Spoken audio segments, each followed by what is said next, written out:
Thank you very much for joining us today, Wednesday, October 21st, for the webinar on Hit the Ground Digging, Infrastructure Projects for 2021, 25 million new jobs. Welcome everyone, my name is Bob Lynn. I am the labor coordinator for the National Infrastructure Bank.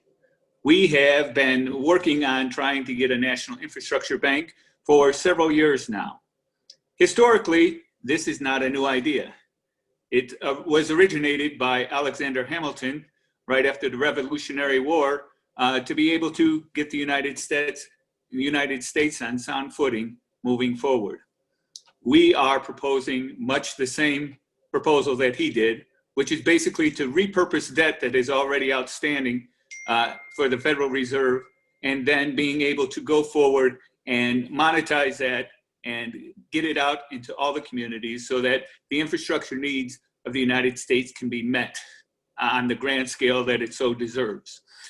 What we are so lucky to have with us today are a number of experts in several different fields who are going to help us to be able to talk about what needs to be done on infrastructure in the United States.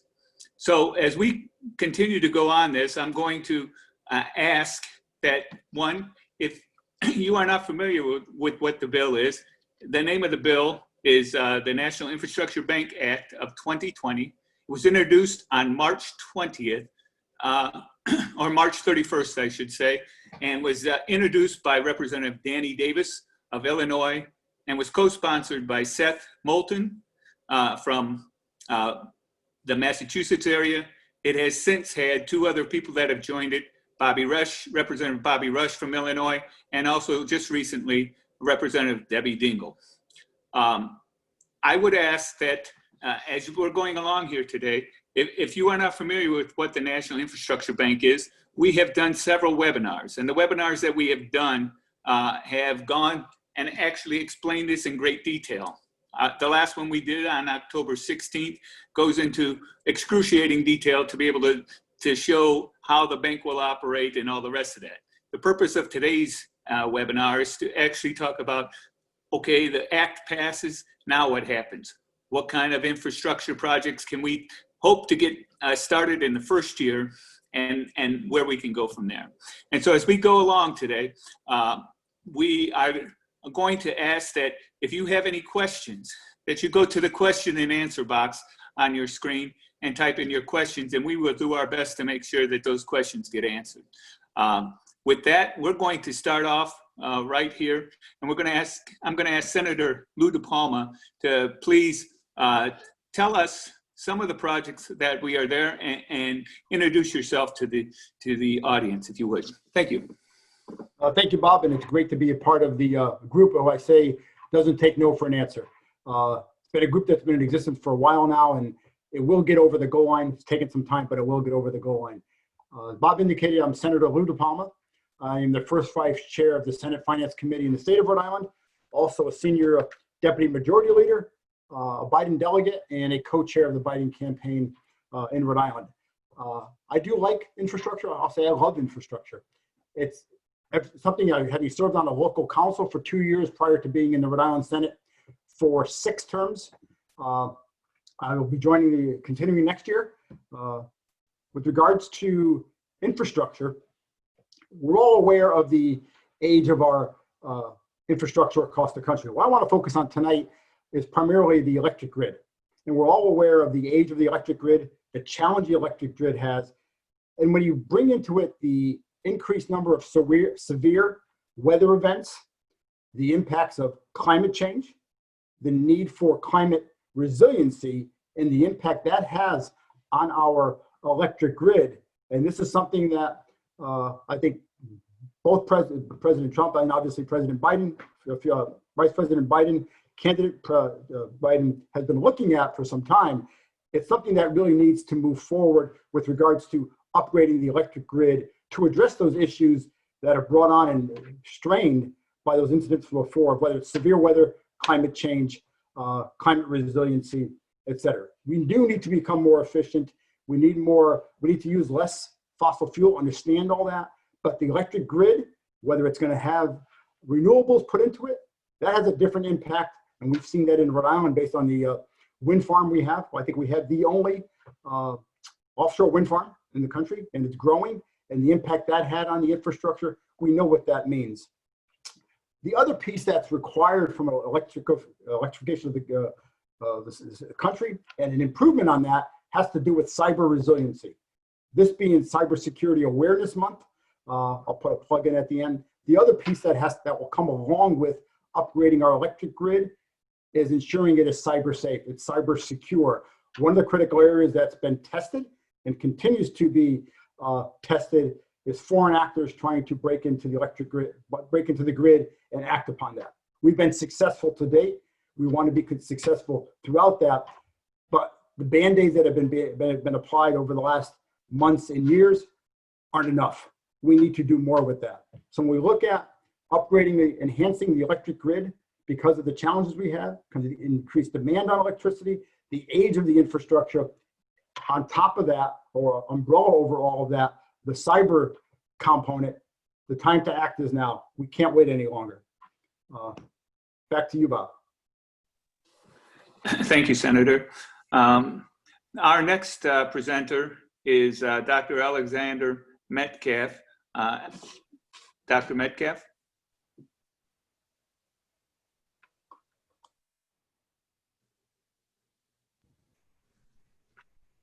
You'll have to unmute yourself.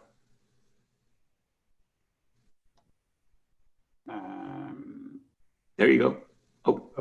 Oh, okay. So we could have the slides. Are the slides going up? They are. Okay. This presentation I'm going to give you is a summary of a presentation that I made in 2013 to the U.S. High-Speed Rail Association. They actually have the full presentation, and if anybody's interested, then I'm sure Andy Coons can provide the tape that was made at the time of the video, and it has all the details that underlie this analysis.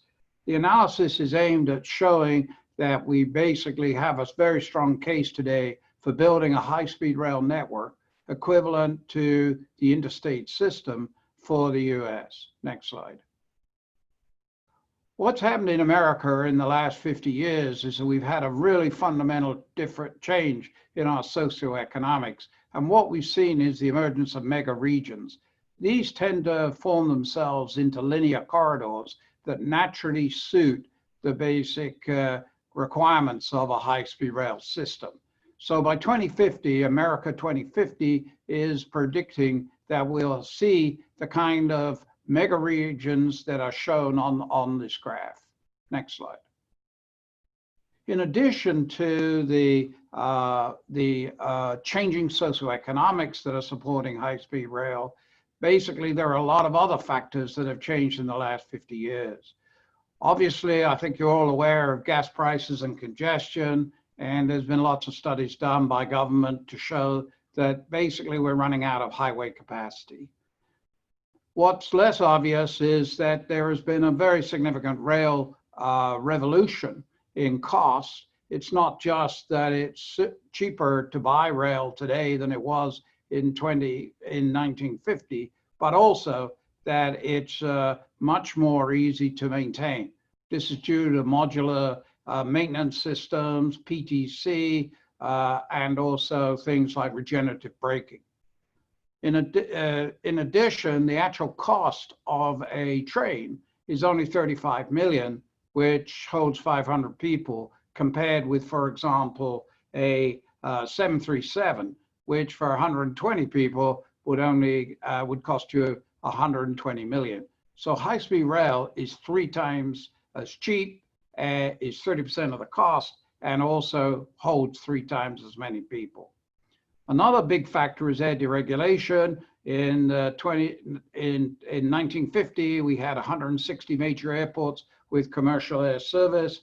Now we're down to 120 with a lot less service and a lot more dependence on the longer routes and less on the shorter routes that people really need in order to be connected in the American economy. Another factor is ecotourism.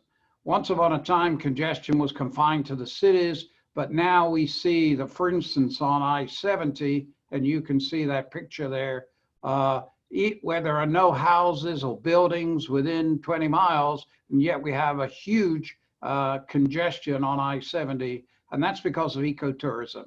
There's more traffic going up I-70 to Vail and the ski centers and recreational resources in the Rockies than basically there is travel during the week. Very unusual. The third and the other thing is parcels and light freight. Parcels and light freight are becoming a key part of the gig economy, the new economy, and basically they are growing because of e-commerce at 15% a year.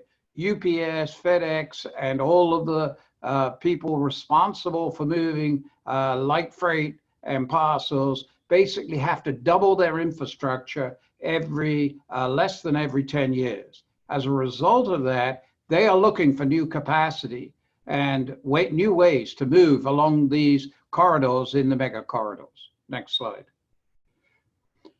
As a result, between 1950 and basically today, some 70 years later, the area in which high-speed rail is most cost-effective has been steadily growing.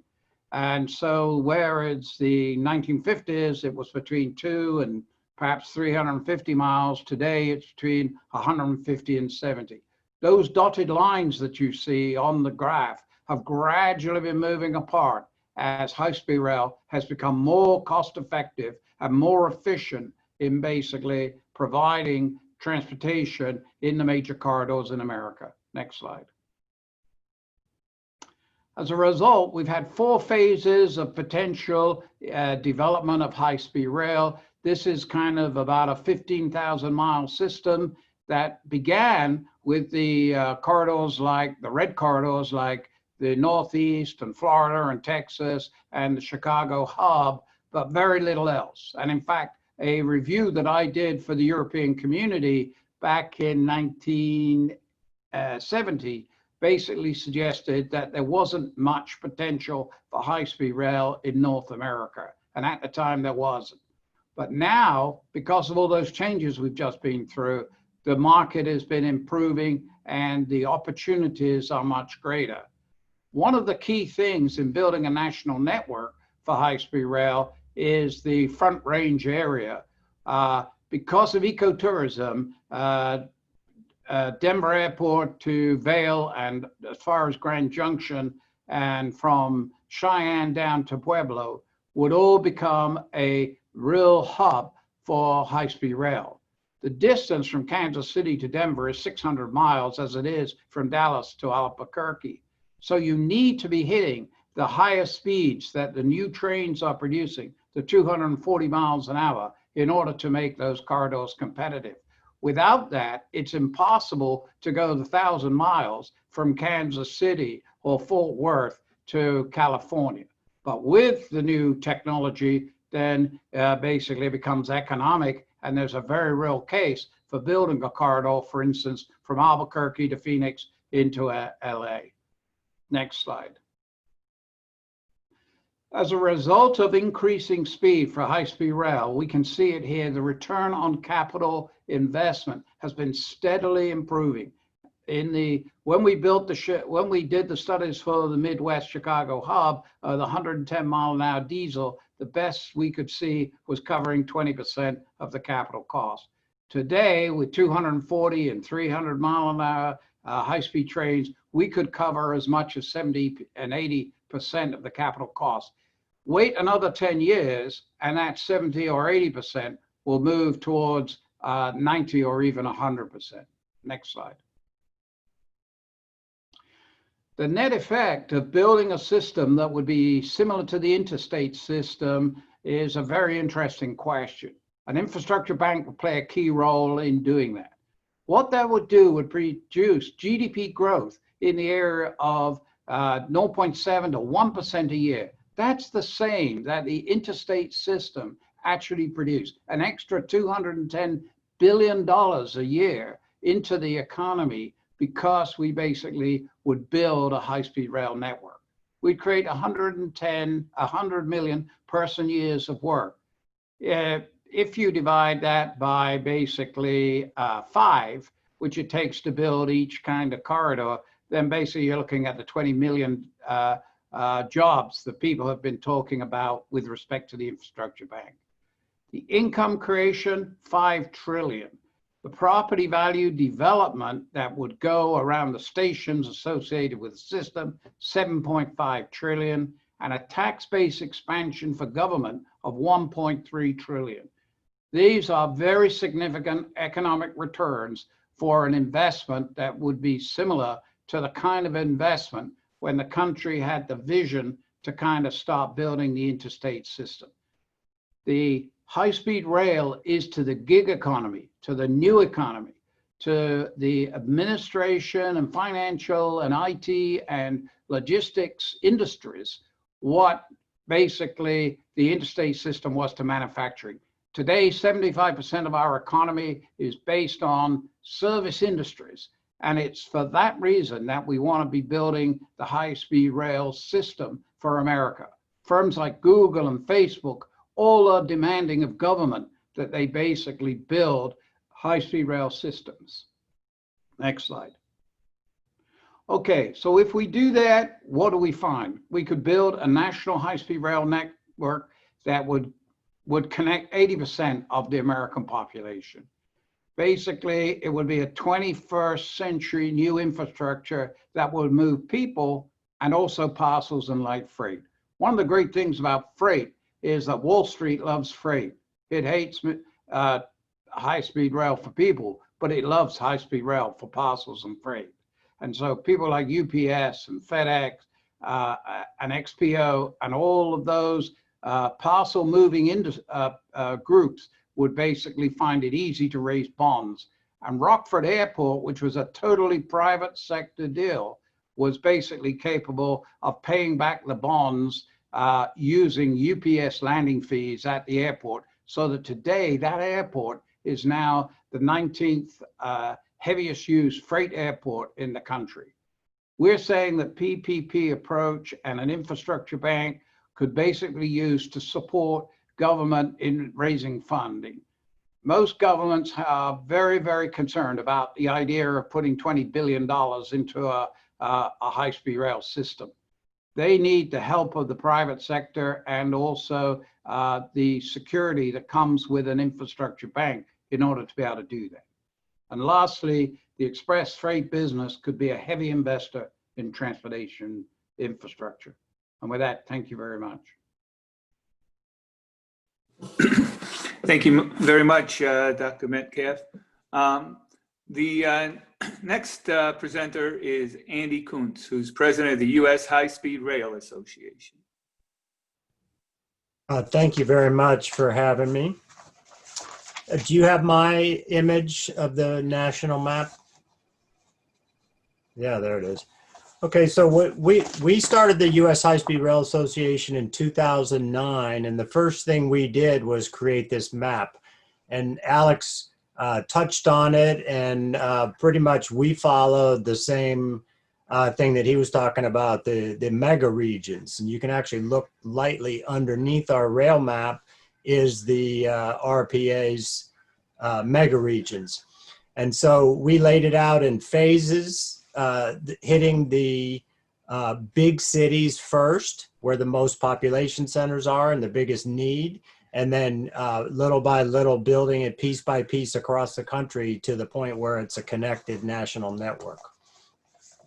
And so for the infrastructure bank, which we're a big supporter of as a way to raise additional money and direct money to high-speed rail, we have an interesting page on our website. It's called the Top 10 Reasons to Bring High-Speed Rail to America, and we suggest everyone take a look at that. It's under our HSR tab or the benefits tab at the top. It's one of the drop downs.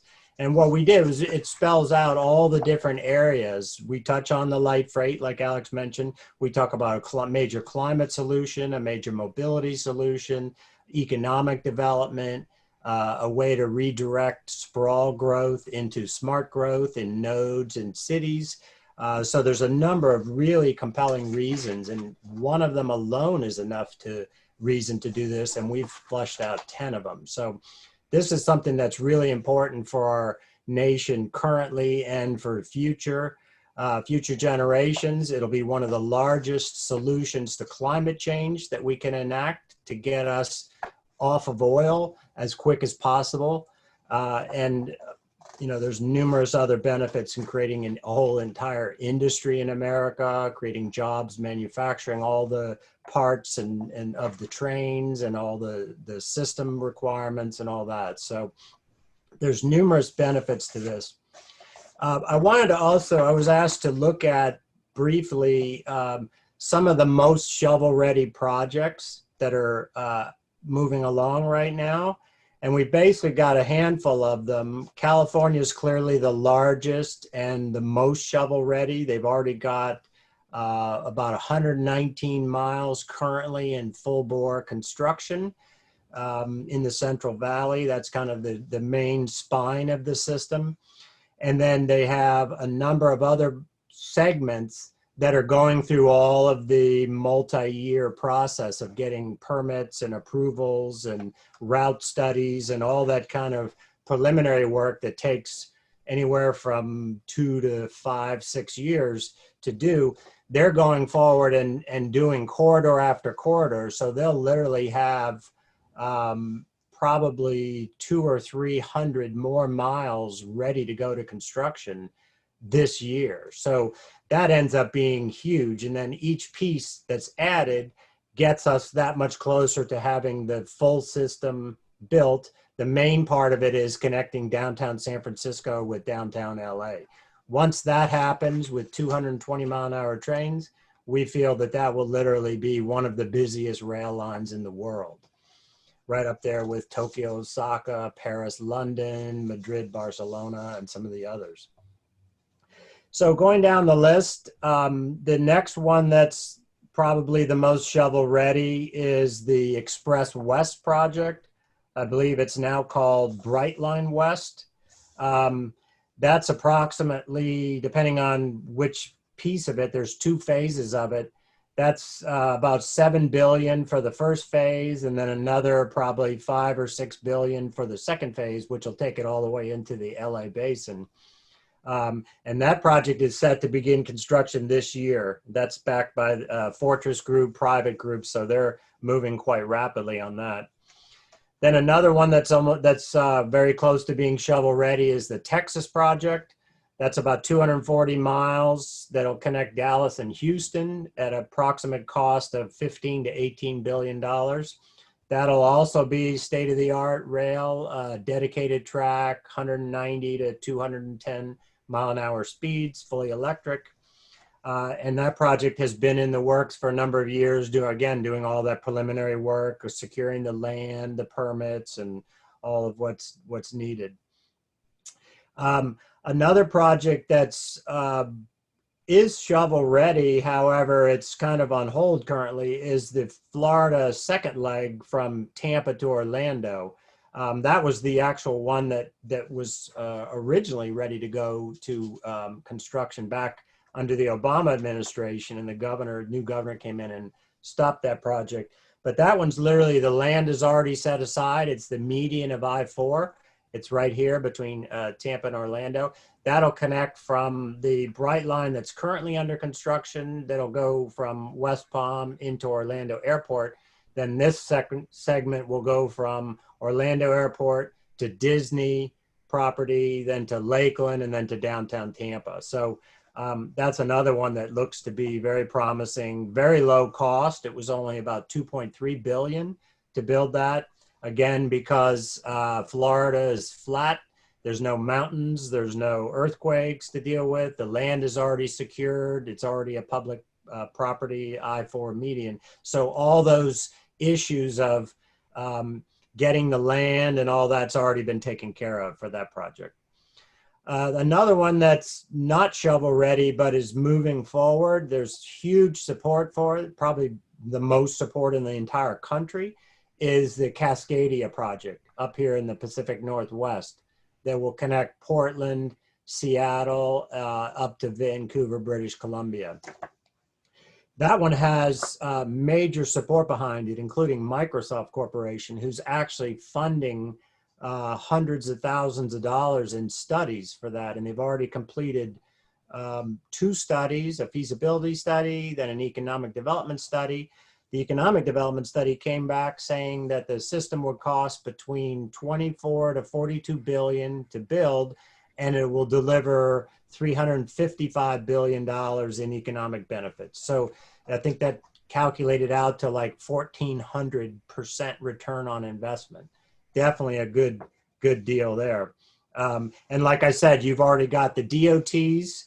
You have the DOT secretary and the Washington State DOT fully supportive of it, making the case of why that's a better investment even than more roads. And you have business leader, the entire business community in the Seattle area supporting it, led by Microsoft, including the political support. And then there's a number of groups in the Portland area that are all working on the support from that end. So it has a lot of the right ingredients in the making, and they're currently finishing up the 3rd study, which is a study of governance and funding. So that study is set to be completed by the end of this year. So that project will be ready literally to get rolling, which they need to do the preliminary route analysis, land study, permits and all that. So that's a couple years in the works there. And then the other projects that's not really shovel ready or even barely being worked on, but needs to be, is the Northeast Corridor in terms of the tunnel into New York City, upgrading the entire corridor from New York to DC. There's been studies that it can be done. It's feasible. It's going to be $110 billion or so to get that upgraded into a full 200-mile-an-hour system. But the ridership is definitely there and the benefits are there. That's one of the parts of the United States that has literally solid density of cities from Boston all the way down to DC. Probably the most dense, most amount of walkable dense urban centers with rail service, metro rail and other rail service serving that. So that's very high likelihood of very high success. It's just a very difficult project to do because it crosses 8 different states. It's got partners with Congress, numerous other rail organizations use the tracks. It's something like 2,400 trains a day use that. So it's a little bit of a nightmare to actually get built, but one of the most important in the country. And I think that's about it. The one comment I do want to make is that we need to be looking at 2 things. Number one, getting the projects that are shovel ready or close to shovel ready, getting them moving. That can be immediate investment, immediate jobs, immediate construction, and then they can be open quite quickly and people can be using them. But at the same time, we need to create a pipeline, which the infrastructure bank would be perfect to do, a whole pipeline of projects that are all moving through all those stages. Because like I said, there's literally 3 or 4 years of preliminary work to do before you can get to construction on any of these. And that's if you're actually really organized and moving aggressively. So that's a number of years. If we do these consecutively, it'll take 500 years to build this out. So that's why it's really important that we get 10 or 15 projects into the pipeline so they're in the works. So every year there's 2 or 3 more that are coming up ready to go and ready to get construction money and ready to go to construction. And then once we have that whole cycle going, it'll be every few years, there'll be a new project that'll be completed and in use somewhere. And then there'll be another one the next year in another corridor, another region open for service. And that's how we'll build the country. And that's more or less what China just did. They built something like 15,000 miles of high-speed rail in less than 10 years. So, I mean, obviously we can't go that fast because we have a democracy and we have private property rights, but we can definitely look to how organized China got about this and how they devoted 10,000 engineers to it and set up factories and made it a top national priority. And that's how they were able to build so many miles of it. They had standardization in their construction processes, you know, prefabrication, a number of techniques that they employed that were able to get them to build this much more quickly and more cheaply. So we have a lot of good lessons around the world. And I do want to mention too, speaking of around the world, we look around the world for lessons from what high-speed rail actually brings to societies. And we're having a webinar on Friday with some of the experts from around the world. So anyone who wants to hear more about that, we invite you to join that. So that's all I have. Thank you very much. Thank you very much, Andy. That was quite informative. I think we all have the idea how high-speed rail is ready to go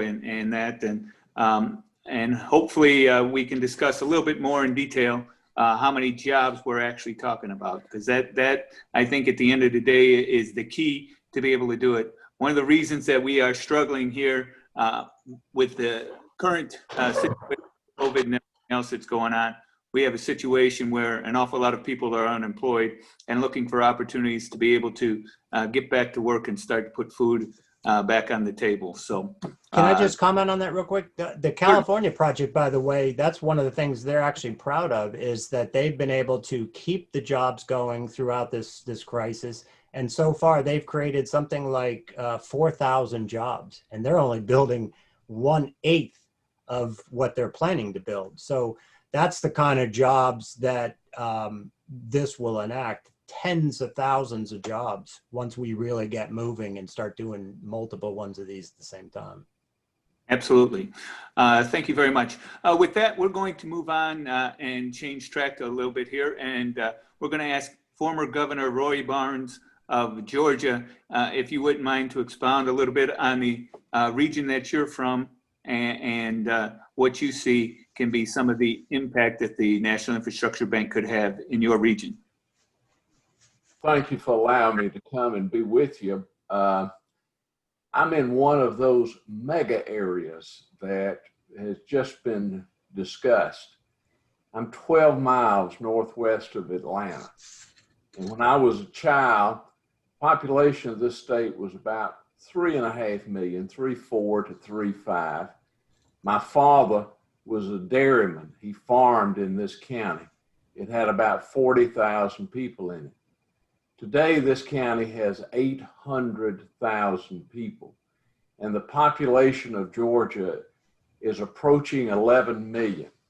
After this new census is out, we will overtake the state of Ohio in population, and that's how rapidly it is growing. Now, here's the important part from a policy view.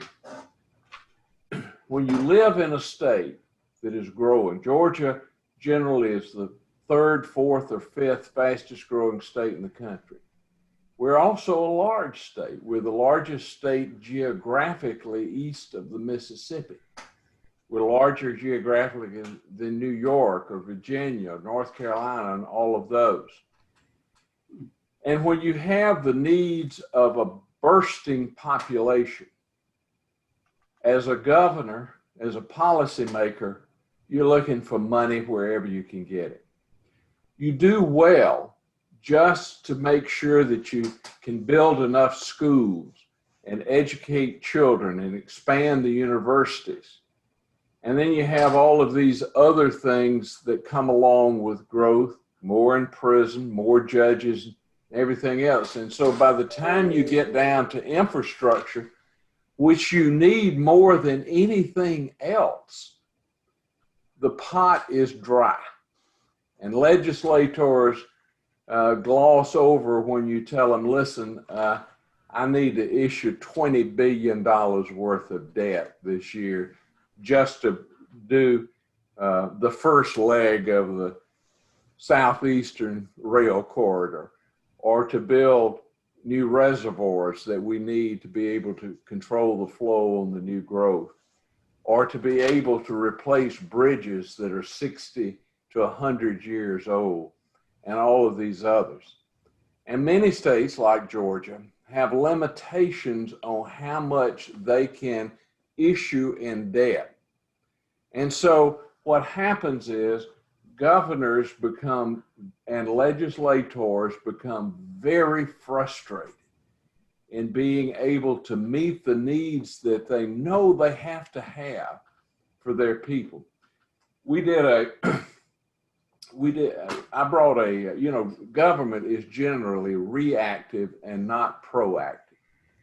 And when I became governor in 1999, I brought in a group of planners and I said, I want you to look at my state, at Georgia.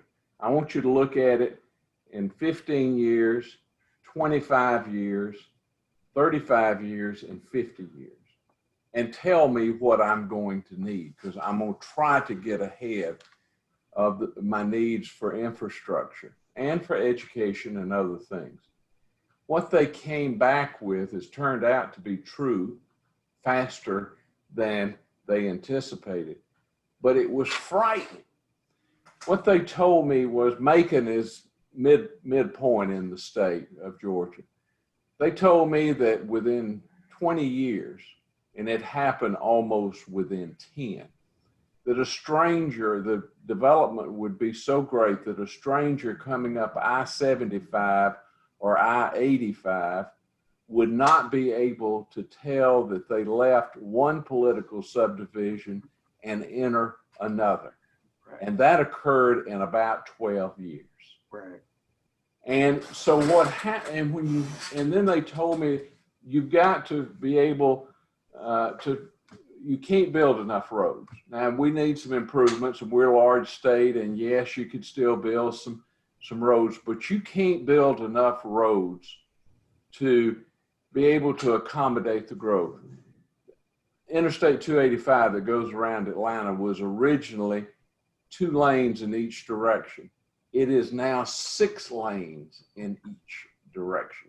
And when you get larger than that, for safety reasons, you really can't add any more on there. I mean, what are you going to do? You have to go to some type of high-speed rail. We're growing, and Georgia gets 50 or 60 inches of rain a year, but it all washes down before we can control the flow. So I had planned 27 reservoirs north of Atlanta just to control the flow so that we could plan. I funded one of them before I left, and then the one I had funded, my successor canceled. I'd already issued the bonds and was buying the land. I could go on and tell you these stories, but unless you have something like the infrastructure bank, which allows us to stay outside that debt limit. Remember, there's a debt limit on how much bonded indebtedness you can owe.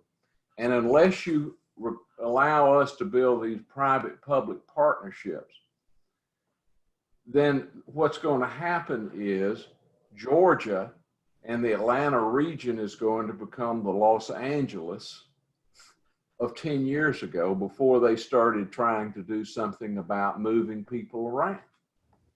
And I can't tell you how important that it is to have a combination of business, public, private, and public, and a funding source that we can draw upon and create these new and innovative financing vehicles that will allow us to have the infrastructure.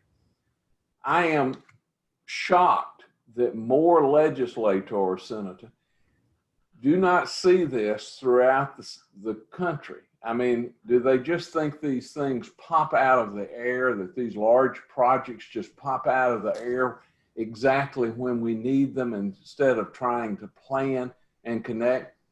We're particularly interested in the Southeast Corridor that would go from Birmingham to Atlanta to Chattanooga to Charlotte and connect on into the Northeast Corridor. We think that area, that deal works. I had also bought right in the middle of Atlanta for the state a parcel of land. It was 10 acres. I thought that would be enough to create a hub, an intermodal station, so that we could have unfortunately, the General Assembly needing some money later sold that parcel too. And I think that if there's one thing that that governors, governors come in and they have everybody pulling at their coattails. Will you do this for me? Will you do that? Can you do this? We've got this emergency.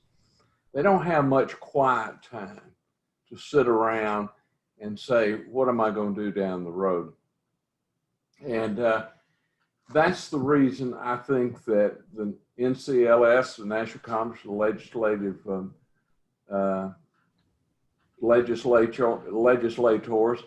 and the NGA, when they're training governors, after you get elected, is to have the emphasis on having an infrastructure bank so that they can start making some of the solutions that are threatening their cities and their states in these high growth areas, which all of us in the South, we're growing. I mean, even Mississippi is beginning to grow. I mean, Alabama's growing. I mean, we have the growth that is coming, and we know particularly in Georgia that is coming even more. But we also need to identify emerging legislative leaders that probably are going to end up as governors and start educating them before they become governors and give them the tools to put together the solution and the financing that is necessary to meet the needs of their state. So I've been a big supporter of the infrastructure bank. Ed Rendell was always a big supporter up in Pennsylvania, and he and I used to talk about it. And it is a need that is long overdue. It's worked in the past. It's worked every time we've tried it. It's worked in the past. It will work again. And the byproduct is that it's going to employ your employment opportunities there are going to give you a boost in gross domestic product that I think is going to be nothing like that we've had before. If we can just get away from this idea, well, we pay as you go. Georgia, this is the last thing that I'm going to say. Georgia had back in the 30s and 40s on its roads, they had pay as you go. Let me tell you how that worked out. That worked out, you had a good road for about 3 miles, and then you were up to the wheels in mud, and you never got a consolidated system until the interstate highway came along and we could connect everything. It's short-sighted. And the last thing, I promise this last thing, with interest rates being as low as they are right now, I mean, do you think that Georgia's AAA credit, do you think that there's going to be more than a 2% increase in prices and inflation over a 40 to 50 year period? Well, of course there is. So that means you're borrowing the money at 0%, instead of being caught up in the idea, well, this is a big number. Just look at the opportunity, what you're going to build it eventually at a higher cost and a higher interest rate. I'll hush, but I'm a big proponent of the infrastructure bank. Those were some fine points that you made there. And the answer at the end of the day to grow out of the federal deficit we have is to grow out of it. If we actually try to pay it out, we can't cut enough things to be able to add. You cannot cut enough. I mean, and here's what gets me. Oh, we can't do this. We've spent $4 trillion in the last 3 months. Yes. I mean, what do you mean you can't do this? We've spent $4 trillion in the last 3 months. And that money, though it was necessary, I'm not arguing that it was not necessary to save all this stuff. There's not new jobs being created from that. This creates new jobs and growth that actually pays back. I've always heard this, because I'm a Democrat, but I've always heard, well, if you cut taxes at the top, it'll trickle down. Let me tell you something. If you spend money at the top, it trickles down. not just trying to trickle down on something that's cut. And I'm a fiscal conservative. I mean, I balance the budget every year, and did it as most governors do. They have the requirement they have to. But you don't make money, as my daddy used to say, you don't make money unless you spend money. And if you spend it in the right place, it returns dividends over and over again. Truth of the matter is, we have needs in this country. If you just replace the bridges and fixed what you had, it would be helpful, but you can't stop there. You cannot stop there. You have to invest. If you want to grow, it's like the field of dreams. You build it and they will come, because if they can get around and you're well run and you can not be tied up in traffic the whole time. I can't tell you how many industrial prospects I lost because companies would tell me, Hewlett Packard was one. They already had a place here and I was trying to get them to expand it.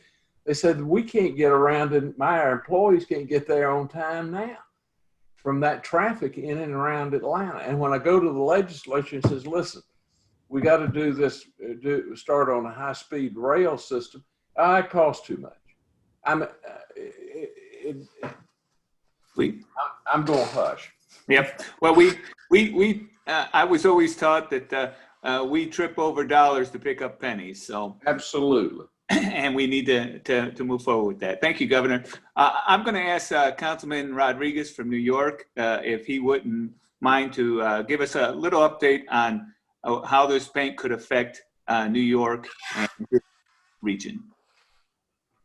Look, I feel that this is like one of those initiatives that has to be seen from the perspective of a bipartisan. I think that it doesn't matter if he's a state in Georgia, if he's stay in New York, they both benefit by the United States creating an infrastructure bank. I think that we are lacking to have a long-term vision on where we want to be 50 years from now. I think that idea, as the governor said when he got there, putting together a group of planners saying, give me a 15, 20-year plan. This is something that we needed. And I say because sometimes, we look at this type of project and vision as, something that is only needed or respond to the interest of, blue or red. And I think that the first thing that we need to highlight is that this is needed and we are against the clock. When it comes to how will New York City benefit from this plan? And again, we highlight New York City by the same thing that can be applied in California, that can be applied in other states. In New York, we have the largest transportation system in the nation, the MTA. And when people think about the MTA and the MTA having a deficit of $19 billion right now, someone would think about New York City. Well, it's not just New York City. MTAs connect with Long Island. With the Metro North, it benefits people who live in Westchester, who live in Connecticut, who live in New Jersey. And also, when we think about the need to get the funding for the Gateway Tunnel, this is about improving capacity for Amtrak to be able to move, connect, and deal with the high volume of people who rely on our trains to move around the nation. So this is like one of those areas that I can say, the Gateway Tunnel is one of the big projects. That is important in having infrastructure, a bank. We will benefit because we will not rely on the pen. If the president right now send a Twitter saying that he will allocate $4 billion, and tomorrow if he decided that he would not do it, the project will still be on hold, something that been in discussions in 2011. Then when we look on infrastructure bank and transportation, think about New York City. You come here, those of you that have family or you've been here or visit New York City, most people think about Times Square and people think about Manhattan where we already have a numbers of trains that they cover most of the main avenue in Manhattan.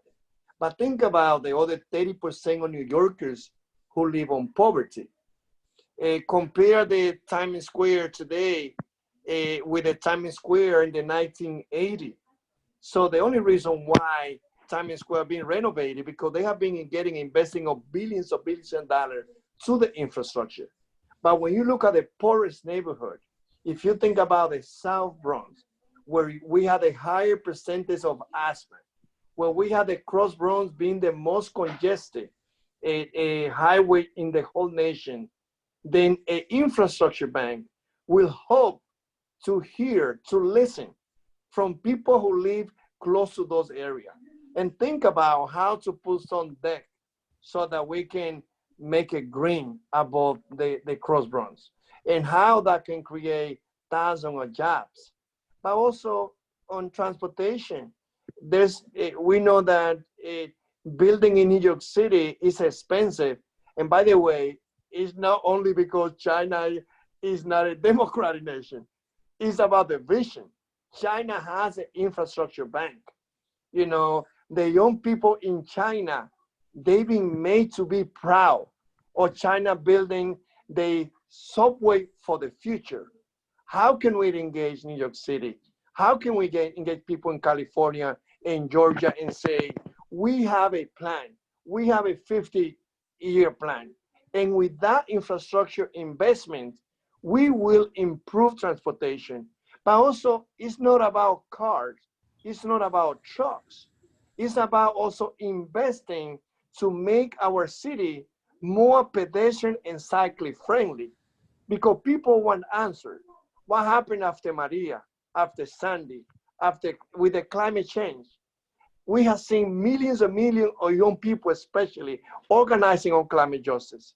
And in order to prepare for the future, we need to have a capital investment, not only that respond by the interest group that always only look at the opportunity on how to make money, but you think about investing on creating opportunity of developing in the urban and rural area so that people have more access to transportation.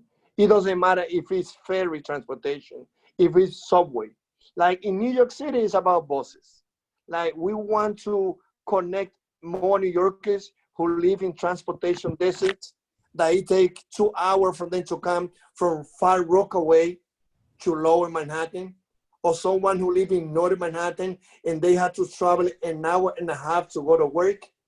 Well, we need to invest in our infrastructure so that we can have more resources to build more schools, to build more college, to renovate and modernize our buses. So I hope again that with this plan, and again, to those of you that have been organizing on behalf of this initiative, never give up.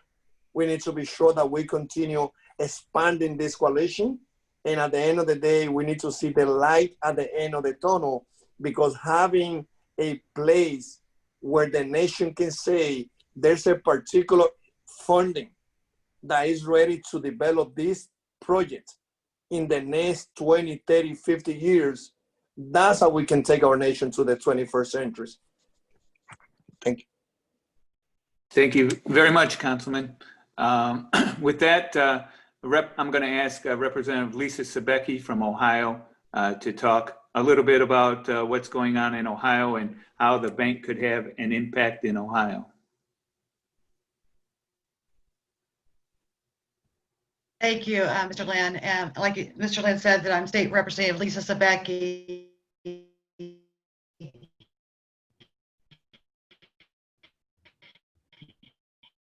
And I represent the 45th House District here in the state, and not being proactive. So to the governor's point before, we need to be proactive instead of reactive. So in my district that I represent, and in the city that I represent as well, the city of Toledo, we've been looking at that corridor opportunities from Toledo to Detroit, to Ann Arbor. We've also talked over the years about the connection between between Chicago and Cleveland, but the joining part of that is Toledo. And before you see a resolution here that's been passed through the Toledo Metropolitan Area Council of Governance and Executive Committee members supporting the National Infrastructure Bank. And in the city of Toledo, they did with TVCOG is that they did a ridership feasibility cost estimated study. And through that study, though, it looks of having a high-speed rail from Toledo to the airport in Detroit, and then it would venture up to Ann Arbor and up into the rest of the city of Detroit. And what this would do is this would better cover, this would be a better access for your markets, for jobs, for income, your social and your leisure facilities between Ohio and Michigan. So we're connecting states. And through this, though, it would bring approximately 2,000 jobs to the area just to start with, not to mention the thousands of other jobs that would venture out from that. But also through this study we looked at was that the federal income tax growth. So we often talk about the cost, but we're not really, haven't been talking about that return when we do this. And our local tax growth will be, and then over 25 years throughout this corridor, $2.17 billion in personal income alone. And the cost of this project, just kind of keep that in mind, 2.17 billion in your head of personal income. And then you go to the cost of this project would be anywhere between 269 to 344 million. So this is like 4 times the cost of the project that would be personal income growth for this corridor area. So you're seeing that return on that investment. But I see every day in my district, and even in my household here, my husband gets in his car and he drives down the road, and he's driving approximately anywhere from 1 hour to 1 hour and a half one way. That's not uncommon for our families across the United States right now. But imagine if we had that high-speed rail opportunities to connect that employee to that job site. So the Ohio House Assembly has, through our Democratic caucus, has presented a House resolution with a number of our members, and that was before you earlier. So we're eagerly waiting for the Ohio House to take this resolution to a floor vote. But also, though, our local, you're gonna see it coming up there right there, is House Resolution 348. But also with that, some kind of late breaking news here for our webinar is that next week, our City of Toledo City Council members will be bringing forth a resolution in support of the National Infrastructure Bank. So by bringing these coalitions together, we're actually planting the seed and watching the seed grow through the foundation. And we can see from our previous presenters that this is a need, and a need that we can do, and that we can invest millions of good paying. But I'm going to turn it back over to our moderator, and as I know we have many more panelists, they'll be introducing their needs. Thank you. Thank you, Representative Sebecki. With that, our next presenter is Rick Harnish. He's with the High Speed Rail Alliance. And Rick, I've got 3 questions that have come through that I'm hoping you might be able to address. So I'm going to read them initially. Hopefully you can put that in your presentation. From one of our attendees today. It says, aren't the major population routes for airlines subsidizing their services to less populated areas? Could the airline, and then another question is, could airlines be integrated with the rails? And finally, the last one is, how much cargo could go on high-speed rail systems? And then what would happen to autonomous driving freight trucks? I hope that's in your wheelhouse, along with what Well, thank you. So the High Speed Rail Alliance is a grassroots group. We're member supported, and we are the group that represents people who want to ride high-speed trains or have it in their community. We've been around for about 20 years and have made some cool stuff happen in Illinois, and recently have been very focused on what do we do in the next reauthorization bill to really make this take off. You know, I was born in Albany, Georgia, Governor, and my dad was stationed at the Marine base there. And then when he got out of the Marines, we moved up north. But my family, much of them, until recently, were in Barnesville. Yeah. Well, we call that Albany, you know. Oh, well, you know, I remember my granddad saying it even different than that, but I haven't been able to replicate it. But I want to bring up a point here.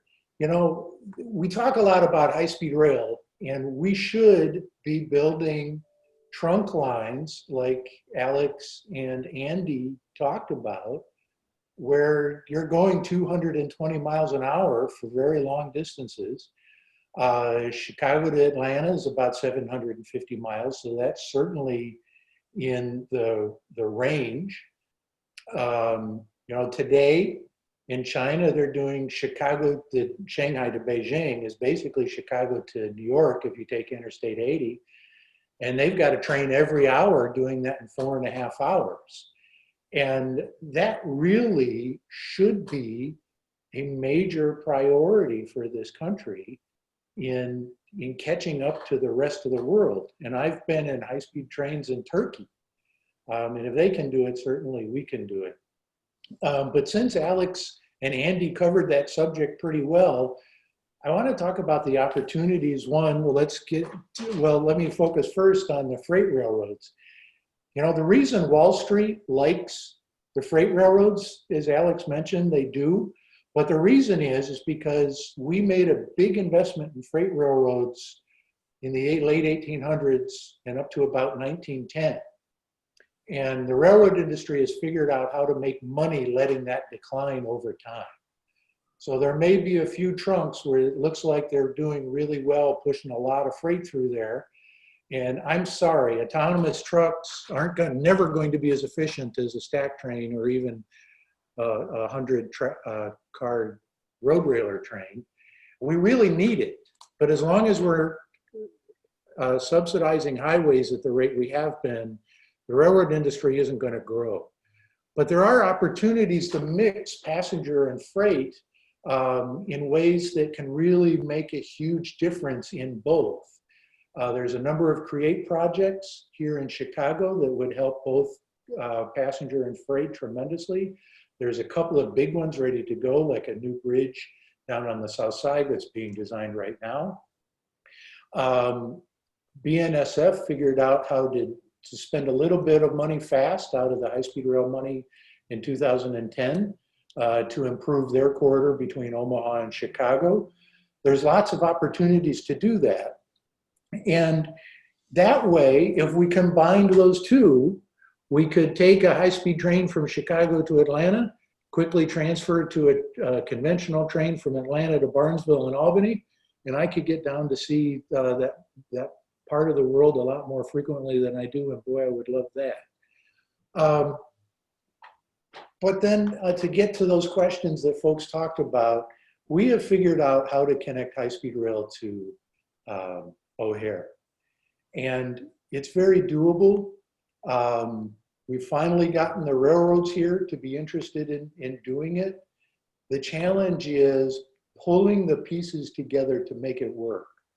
So today, if you earn money on an airport, you have to spend money at the airport.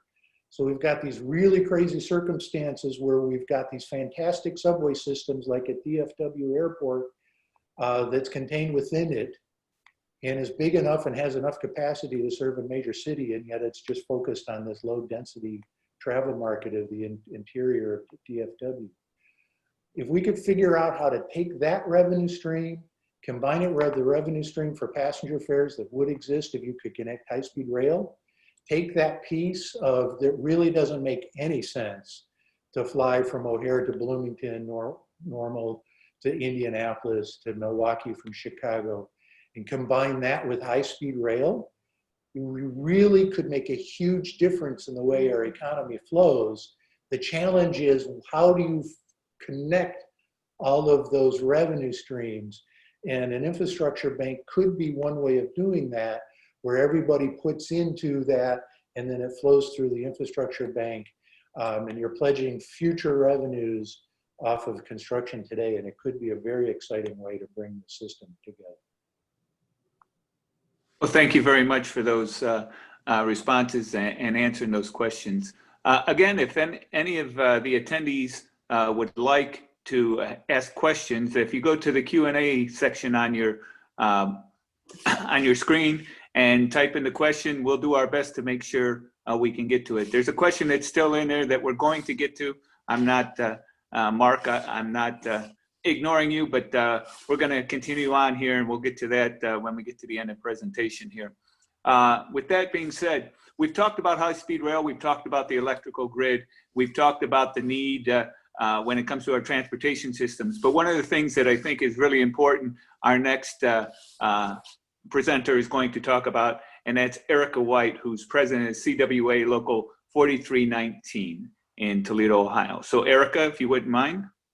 Hello, everyone. How are you doing tonight? So I'm going to be talking about broadband tonight. So when we think about broadband, we have to rethink, okay? We have to rethink build out. So building out high-speed networks that connect our economy to millions of Americans in need. Okay, so I want you to think about this, okay? It isn't that we don't have bridges, right?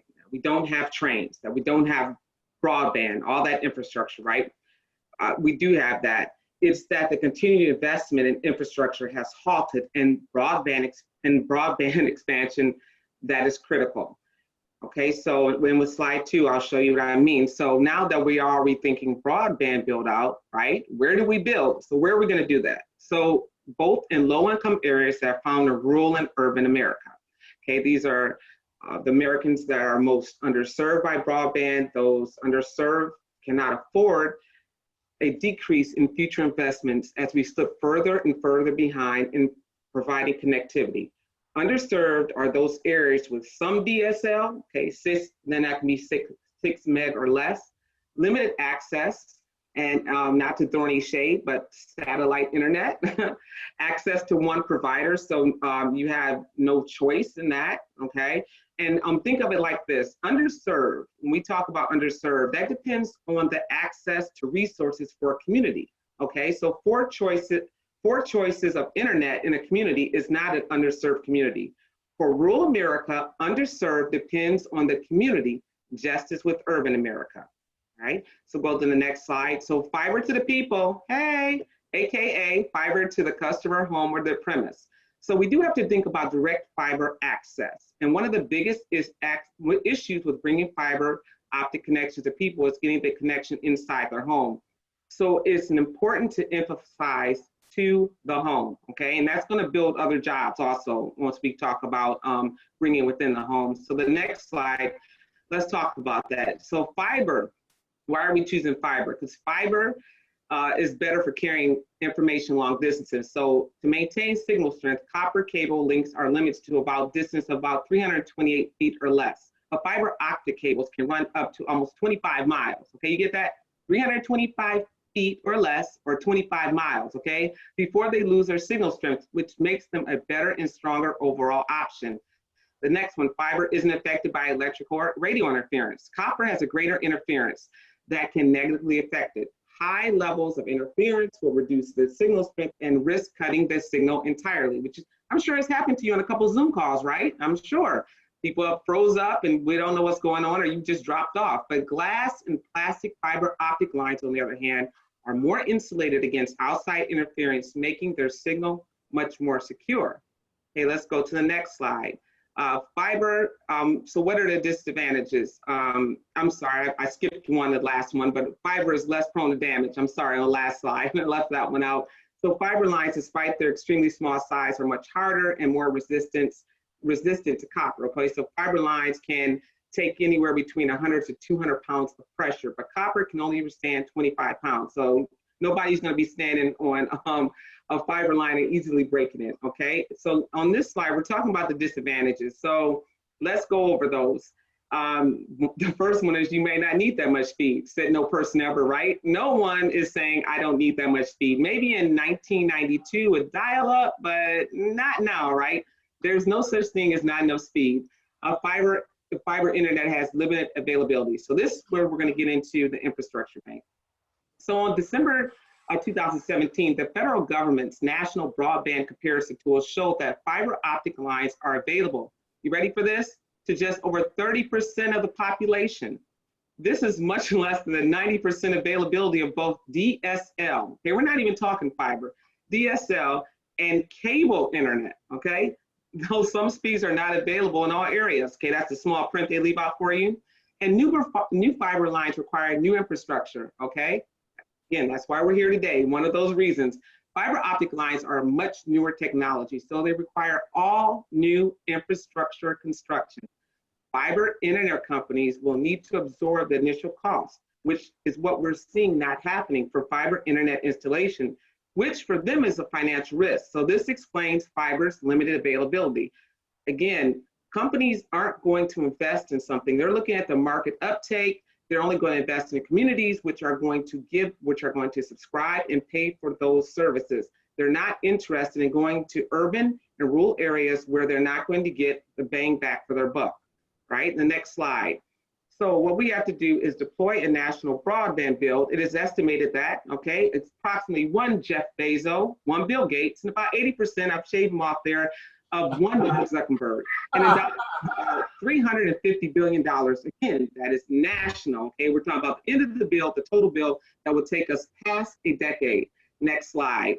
But to start, get the ground running, just taking out the corner of that ear, we would need just about 90% of one Mark Zuckerberg, approximately $80 billion. $80 billion to deploy broadband to underserved areas, creating, okay, and preserving good paying jobs. So we're talking about those Davis-Bacon wages.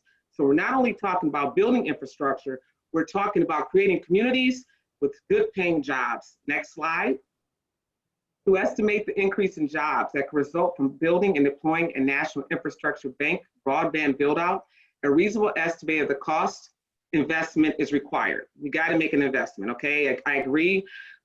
We cannot pay as we go. So 80 billion initially and 350 billion for a national broadband build out. Recent evidence suggests that the cost of building a nationwide next generation broadband network, are you ready for this? Is not much more expensive than reproducing what we got already, the current network. Again, rethinking it as broadband build out. By one estimate, the benefits of the economy would be 500 billion, okay? If broadband services were universally available. So let's back up. 500 billion. So that's for the 90% investment of one Mark Zuckerberg minus the ear, we can gain him, his little friends, two, we can gain his little friends two, plus the wealth of Warren Buffett and Larry Ellison, also to move the American economy for working people, not for the 1%, for building individual wealth. We're talking about for rebuilding and investing in America and the American people. Okay, think about that. Next slide. So, return to step one, all right, for the final slide. Where do we invest? In rural and urban communities. 80 billion to deploy immediately broadband infrastructure to these unserved and underserved communities, and creating jobs for communities hardest hit by disparities that have never recovered and suffering due to broadband disparities. Cities like Youngstown and Warren, Ohio, Harvey and Alton, Illinois, Flint and Detroit, Michigan, Chester, Pennsylvania, Rome, Georgia, in Gary, Indiana. And one of the most important details that I nearly forgot to mention is HR 6422 makes broadband service not only accessible, but affordable. And the last slide, thank you. And remember, even if we build it, we still have to make sure it's accessible and affordable. And that's why CWA Local 4319 supports HR 6422. Thank you. Thank you, Eric, for that presentation. One of the things that I think is really important that you talked about is that we can't even imagine what could happen if we could actually make the investment in the infrastructure, not only in broadband, but everything else. I mean, if you go back to Franklin Delano Roosevelt and what he did with the Tennessee Valley Authority to be able to electrify the rural communities, to be able to bring electricity to those communities, how that has allowed those communities to continue to expand. And I believe broadband and access to the internet and that kind of information, it will only increase what potential is out there in the United States. So thank you very much for that presentation. I'm going to ask Jason Parker now, who's president of the Virginia State Building Trades, to kind of talk a little bit about how labor could work with this and what other information he'd like to share with us from the Virginia area. Go ahead, Jason. Thanks, Bob. How's everybody doing tonight? Glad everybody staying on this call. It's running a little late, but that's great. So infrastructure is a very important component to manufacturing. One of the three things that businesses look for when they come to an area is they look for the quality of your education, quality of your workforce, and the quality of your infrastructure. And that includes a national level infrastructure. We have lost 70,000 manufacturers since 2000. And we are running currently mostly on a service economy, gig economy that seems to be failing our young people. A lot of this unrest we see nowadays, I think, comes from the fact people don't feel like they have an economic certainty of their future. They don't have these manufacturing jobs, which are middle-class jobs, family-supporting jobs. I've noticed, I'm going to do some reactionary stuff here because I was taking notes. Governor Barnes said, you know, he spoke about how these infrastructure banks worked in the past. And then I heard Councilman Rodriguez talk about China, and he's right. These infrastructure banks are working right now. They're just working for our trade competitors. They're not working for the United States of America. And if we're going to bring back manufacturing, which I believe is a true economy, we're going to need to update our infrastructure. And with that comes, I heard a lot talk about rail. And, you know, it's interesting to me, as I know here in the state of Virginia, when you look at the western parts of the state, what we see, especially from like different districts way out in the west where there used to be manufacturers that we lost, is that the people are starting to migrate to the metropolitan areas, which creates more congestion and more problems. And they have literally lost their economic certainty in their hometowns. When you create these rail lines, it's almost like a river, you know, you create commerce that runs through these small parts of the USA, and you get these factories that build up around it. And I believe that that is one of the things that nobody talks about in all the conversations we have, because in infrastructure, we hear nothing about but like almost instant revenue streams. I mean, I'm starting to hear more and more of that come into our dialogue. And I think that that is a very narrow way to look at the world. If they'd have looked at the Tennessee Valley Authority in such a way, we had never had it. And it was considered the eighth wonder of the world at one point. You know, there was a conversation we had with the Virginia AFL-CIO with Senator Mark Warner that was sometime at the very late part of the spring when it concerned COVID-19. And what happened was Senator Warner stated to us, he said, look, I got to be frank with y'all. The fact of the matter is we're going to have to order the PPE from China to fight this virus.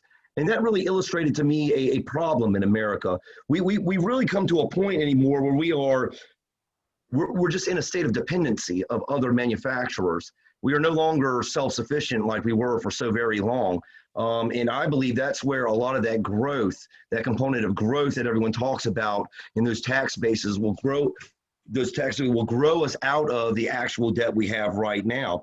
And it was stated again that you know, we spent a lot of money and it was needed. I mean, it was an emergency measure, but it didn't create any jobs. It didn't create any long-term prosperity for anybody. As a matter of fact, it was a Band-Aid, and that's what it was designed to be.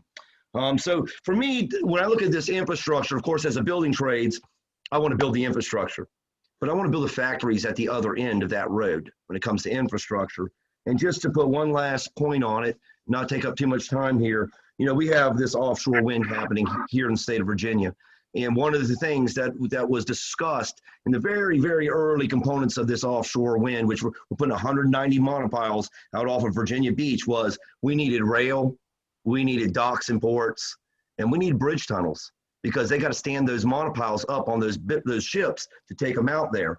And so these are the kind of considerations we have to do when we start talking about a clean economy or a renewable economy. And on top of that, our trade competitors are not using clean energy. They're using the worst form of energy to manufacture the products we use every day. And in a closed loop system that we call planet Earth, I don't know how that particularly saves the planet. And that's really all I got, Bob. Thanks. Thanks, Jason. You bring up some great points that our competitors continue to use it. One of the things, they invest much more than we do in the United States. Currently, the estimate is that we spend about 2.5% of our GDP on infrastructure. Europe spends about 5% of their GDP. And at the end of the day, China is spending 8.9, almost 9% of their GDP on infrastructure. If we had that kind of investment here in the United States, we'd be able to then grow things. I think some of the challenges that we have faced here is that we've allowed business to always decide where things go. They thought it was cheaper to be able to take that company somewhere else to be able to make more money because they're driven by profits. And one of the things that I think the National Infrastructure Bank really has an opportunity to do is for the citizens of America to be able to set the agenda again and say, this is what's important to us, and we have to invest in ourselves, and we need to do that. And we can't allow a company to be able to go and say, oh, we're going to take everything away from here to be able to do it. We have to be able to be self-sufficient and produce those types of things. So I think those points that you brought up were excellent to be able to do that. And Brother Lynn, just one last thing. I'm not even going to get into the human rights violation with some of those trade competitors that we're seeing. There you go. I hear exactly what you're saying. And so I think there's a big potential for us to be able to do the important work that needs to get done here. And this National Infrastructure Bank actually allows us to plan as a country to be able to move things forward and be able to do that. And so one last presenter here before we try and get some of these questions here. I'm going to ask Alfeka Mutardi to kind of talk about water and water systems in this country and the impact that this National Infrastructure Bank could have on that. Alfeka? Thank you very much, Bob. I really appreciate it. This has been a great presentation so far, and we can really link a lot of things together here in this last presentation, I hope. So what I want to talk to you about is the size of the National Infrastructure Bank and what are the large components and what one of these largest components is and how many jobs that it can build, which is water. So for those of you who are familiar, we have sized our bank at $4 trillion. And that's enough to cover all of the financing gap that is estimated by a group called the American Society of Civil Engineers. They estimate what's not being financed for transportation, the electric grid, passenger rail, all these things that we've talked about today. And we want to cover everything that is not funded, all of the estimated funding gap that the American Society of Civil Engineers estimates. But just this summer, they've come out with new estimates. Our original estimates were about 4 years old, and just this summer they came out with new estimates for the electric grid, transportation, and water. So for those first two, the grid and transportation, the gaps are about the same as we have priced into the bank. However, the gap for water is now 10 times higher than before.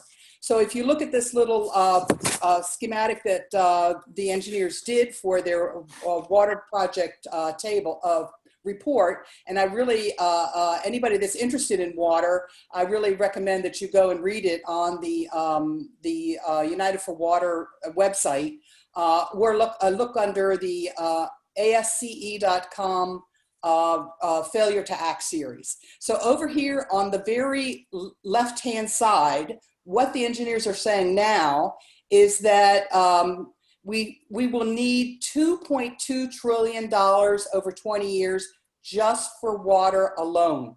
And that's about 1.1 trillion over 10 years. That's 10 times larger than their financing gap estimate from before. But they have done a great job this time by running a scenario. What if we were not constrained by anything and we covered all of this financing gap and we invested into water infrastructure? What would that do to the economy? And they use what is my favorite model. We've got quite a lot of models around, but this is the University of Maryland's model. And they say if we invested all of this 2.2 trillion that is shown on the left, we would get the results that are shown on the very right of your screen. We would get 4.5 trillion more GDP dollars going into our economy over the years. We would have much more higher disposable income. We would create in every single year about 800,000 extra jobs compared to if we didn't do this extra investment. And we would have much more revenues coming into the federal government as a result of all this. So right there you have the multipliers of what could come out of a really higher investment in infrastructure. So one of the things that I would like to have a follow-on maybe webinar at some point in time is to talk about how we're going to need to open up the size of our infrastructure bank. We want to cover all of the financing gap that ASCE identifies, and then we want to make sure we have enough money in our bank for broadband everything. Maybe we need more than 80 billion, which we've got in there now. Maybe we need the whole 380 to put in as a price tag. We want to cover all 11,000 miles of our high-speed rail program. We'll do the same phasing that all the previous speakers thought was a really good idea to promote economic corridors. We'll do all those things. But maybe we want to talk about raising the size of our bank.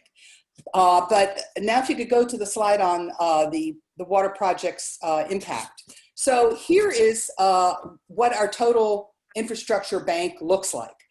We had in the center column there, we had planned on financing with the bank $4 trillion, but now on account of this new water estimate from the American Society of Civil Engineers, we're going to have to raise the size of the bank just for that alone to $5 trillion. And what I wanted to go over to some of the low-hanging fruit projects that we could, some of the low-hanging fruit projects that we could cover. So this is the sort of the story for water. Every single municipality that has a drinking water or a sewage system is running its own public company, usually a utility company, that is maintaining the water lines and then spending for new capital projects to improve the water projects in their area. For the most part, what they're earning in user fees is only enough to cover the operating expenses. And so they have this big, huge backlog of projects that they need to invest in to redo the water systems. Essentially, what this engineer report says is that every single pipe needs to be replaced. I think that's effectively what they're saying. So all the trunk lines need to be replaced. All the distribution lines that are taking clean water or sewer water back and forth need to be replaced. We need to, some of these pipe systems are hundreds of years old. Some of them, as previous speakers have said, are made out of wood. Right now, many of them are leaching lead. And in addition, many of them are breaking. And all these lines are located underneath of streets. So what that means is that when you fix water infrastructure, you have to do it in a coordinated fashion with fixing the roads. If you do that, then you can save yourself a lot of money on the infrastructure costs because you're going to dig up the road only once. And then, by the way, you can put in the broadband lines and you can do everything at one time, fix the gas lines that are leaking as well. So when I say that we want to spend $1.1 trillion to fix our infrastructure, our water infrastructure over the next 10 years. And if we divide that by 10, we want to spend $110 billion a year just on water infrastructure. It's easy to identify where those projects are. They're in every single location where people live. And then they're in some other locations where people don't have piped water, or they have well systems and those kind of things that will be covered as well. But let's talk about some of the low-lying fruit systems that we really want to work on first, because we've seen them in the news. The first one is to address all the lead in trunk line pipes and feeder pipes in cities that are facing huge lead problems in their water. That would include Flint, Michigan, which has been waiting since 2014 to have this water in the lead problem fixed. Certainly that is a shovel-ready project if ever I saw one.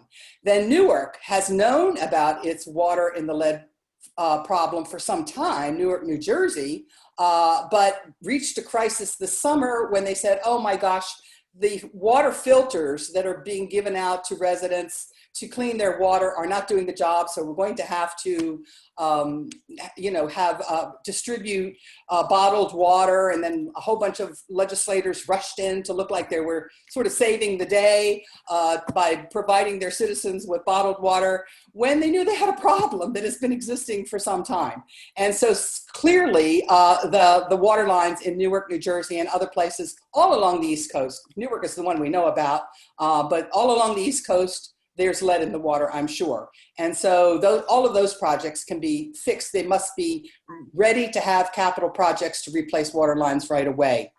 New York City, for example, has a lot of, a representative from that locale just pointed out, has a lot of, and their reports too show they have a lot of water loss problems. And when one of their water main breaks, it destroys the road, it destroys property around the location, and it really disrupts businesses, many of which are reliant on water for their business. Everything from food services to paper pulp manufacturers to wine refineries. All of these things depend on water, and when water is not available, it's not clean, that adversely affects their business. So if we can fix all those water outages, and if we can bundle the projects together so that when we're going into the Bronx and we're doing a road project to refix the roads, and we're putting in new transit systems and new stations, we can build affordable housing at the same time. We can dig up the road once, we can put in the water lines and the electric lines, and we can fix the transit tunnels and fix the backlog in transportation systems to keep everybody moving, float, make the trips to work easier, and make all of our systems much safer. And then a fourth one that I identified was as low-lying fruit is any place where there's a combined sewer stormwater system, and when they have heavy rains, the stormwater causes the sewer to overflow and then causes environmental and health problems. That seems to be, for example, a recurring problem in Southeast Pennsylvania, for example. So they clearly have lots of projects on their books and ready to go that we can build in the first year. If we can build $110 billion worth of water infrastructure in that year, we can create, just from that alone, 800,000 new jobs all across the country. Right? Good, good. So my next category that I want to talk about is dams, levees, and waterways. This is another area where the American Society of Civil Engineers has given us an estimate of the financing gap. We don't have a new one yet, so their old estimate from 4 years ago is that we need $124 billion over maybe 10-year period to build these new waterways and levees. And I think that this just means the narrow levee system, the ones that the Corps of Engineers are already tracking and maintaining, but does not add on new levee systems that we need to address the surge in storms that we've had and hurricanes all around our coastal regions. So they may or may not be included in this amount. But if we spent 1/10 of that in year one, that would be $10 billion. And I can think of a couple projects that come right away to mind. The first is the Galveston seawall to protect the Port of Galveston and the City of Houston from storm surges that come in off the Gulf of Mexico on account of hurricanes. They came up with a plan after Hurricane Harvey when Houston had 54 inches of rain in 24 hours. Can you imagine the whole city covered by 54 inches of rain in 24 hours? I mean, that's a foot and a half. I mean, it's astounding to believe. My family was living there at the time, so we were all watching the water rising together, and there just wasn't a system to pump that all of that away. Even though there is a pumping system and levee system for surrounding Houston, but this one would be to build a seawall to prevent these surges from coming in and protect the ports. And that system is looking for, it's done some preliminary studies. It's looking for $31 billion. If we got work to work right away, that's $3 billion that we could spend in year one. Another is the water reservoirs that in Georgia that the governor had talked about. The estimate that I saw for that was 10 billion. He might say better if that estimate looks too high, but this affects not only Georgia and the immediate water needs of Atlanta, which is a fastly growing state, but it also affects the water aquifer all the way down into Florida. Because that's kind of like a moving river. So if, as the governor points out, if we can recapture, if we can buy back all that land that it got sold out from underneath him, if we can recapture and rebuild those reservoirs, then we can really supply a water drinking system for the state of Georgia. Exactly so. The next project that came to mind was flood control that may or may not, that it should be included under the dams and levees that the engineers are tracking. But obviously we've had a lot of floods and a lot of damage in the last few years as we've had global warming. Tennessee is one state that's been particularly hard hit. Here's some kids swimming in the floods. They were having fun, but I don't think the businesses whose property got damaged and the cars that went underwater were having too much fun. Even if a business would have insurance to cover such damage to their business, not all businesses would be covered. Poor areas would not have the money to have insurance, and so they would be subject to permanent losses. And so all of this flooding in areas like Tennessee, we can build a dam and levee system. And why Tennessee? Because Tennessee is one of the states that has been really hard hit from the COVID shutdown. Their loss to their state GDP was one of the highest in the nation, second only to Nevada. I think the cause was because the legislature and the budget just totally ran out of money, and then they couldn't provide the health services and other services that the state was normally used to. And so they had a really big spike in unemployment. So let's go into Tennessee and build levees, put people to work right away, and see if we can get the unemployment down, fix the finances, and control floods, and have a safer environment for the state. And then the final category here underwater is something that we added that the engineers don't cover, that's not in their costing. And that is, I think we need really huge water redistribution projects. We have too much water in some areas, like we had all the flooding last spring along the Missouri River, which just caused havoc to farmland, to communities that were underwater for a really long period of time. And then we don't have enough water in other states like Arizona and Nevada, where the water that's in their water aquifers or is dammed up along the Colorado River is falling down and down and down and down in levels, and they're being subject to drought. So at some point in time, their communities are going to suffer. They're just not going to get water. Their agriculture is going to suffer, and so forth. So if we could do some, we've got in our bank currently about $400 billion for these large water projects, and maybe that's not enough. If we can identify some water projects that move water from long distances down the Rocky Mountains from Canada, and then flowing by gravity down into this water aquifer in the Southwest where it's quite dry, that would be a really benefit to everybody involved. So altogether, from all these projects, these low-hanging projects that we can do in our first year, I think we can create at least 1 million jobs, a million jobs to reemploy people that's just from water alone. And then add on all these other projects, broadband, rail, transportation, fix the gateway, do the gateway project, high-speed rail. I think it's really exciting that we can really act quickly and get a lot of these jobs on board.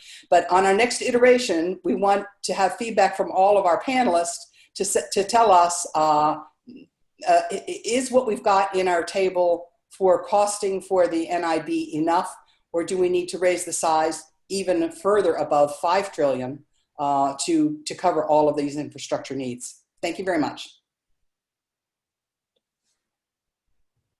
Thank you, Alfeka, for that. We do have a number of questions that I want to kind of throw out to the panel to be able to do it. And the first one's actually a political question. So I'm going to throw this open to any of the politicians in the House. It says, tell us about the plan to get this through. And because Representative DeLaura has been trying unsuccessfully for years to get a bank, an infrastructure bank passed. What would be some of the strategies that we could employ that other people who are attending here could get involved with to be able to do that? So Senator Palma, you want to give us maybe your thoughts on how we could possibly move this thing forward? So I appreciate the person who brought the question forward. Representative DeLaura was a great rep. I'm originally from Connecticut. I think she represents the New Haven area. In fact, I think it's even where Pepe's Pizza is. For those who don't know Pepe's Pizza, it's a great place. But I'm from the Bridgeport, Connecticut area. She's from the New Haven area. I think the difference now compared to what Rep. DeLaura has been doing is the group so Bob and Stu and company and Alfaka and Jack, et cetera, and the esteemed panel, not myself, have been doing this for a long time. The number of people that have been on this webinar, and it's over time, and been working this for the period of time, is a groundswell of support. So it's about bringing folks from every state. It's about reaching out to the Congress people and senators in every state, the tradeswomen and tradesmen, the unions, bringing those folks to the table. That's the way it's going to get there, and not taking no for an answer. That's the way to do it. Very good. Councilman Rodriguez, do you have any advice to be able to pass along to how we might be able to make this happen? Well, I believe that we are in the perfect moment. I think that the nation today have to understand that after during the coronavirus and George Floyd and the Black Lives Matter movement, there is a momentum that we have that is go beyond November 3rd. And I feel that this is like a type of issue that we should be able to expand the movement from the west to the east. We're talking about the lacking of not having an infrastructure bank is something, again, that everyone here, and I'm pretty sure that many of the advocates from all sectors, from the academic, grassroots, elected, private sector, understand that this is a benefit, a project for everyone. Like, we just have to go back to what we have said. Like, most of the nation that they being able to take their project connected with the vision of taking the country to the 21st century, having able to put a group of experts together, putting the funding together. And I think that this is something that we, even though we have made a lot of progress, as a nation, when we look about the need to have an infrastructure bank, this is something that can be added to the movement that we have seen, and this is something that I can see as part of the climate justice movement. This is about how can we plan better when it comes to be able to bring a quality water to everyone, when it comes to take our public transportation, to a better place. How can we connect more individuals from New York City or any other municipality closer to a train station or access to other mode of transportation? So I just see that this is about building the momentum. This will not come from the top. I think that the elite is comfortable in a way on how they come together and they structure their plan.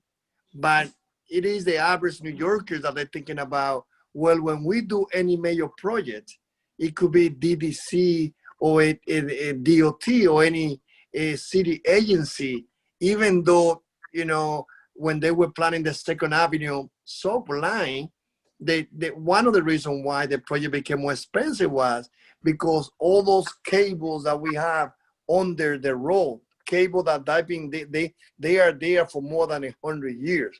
So I don't think that we have a plan. I feel that this is something that is important, and I think that this will not come, you know, from the top. It has to come from the bottom. We need to continue developing this movement. It's not something that I personally believe that, you know, we can think about, well, in the new legislation, you know, this will have the vast majority, even though it makes sense. And the number that we have shared, the need to have it should be important. But I feel that we need to break some barrier in order to get the support that is needed in DC in order for this bank to happen. And I think that we had to make us part of the grassroots movement in order to cross the line.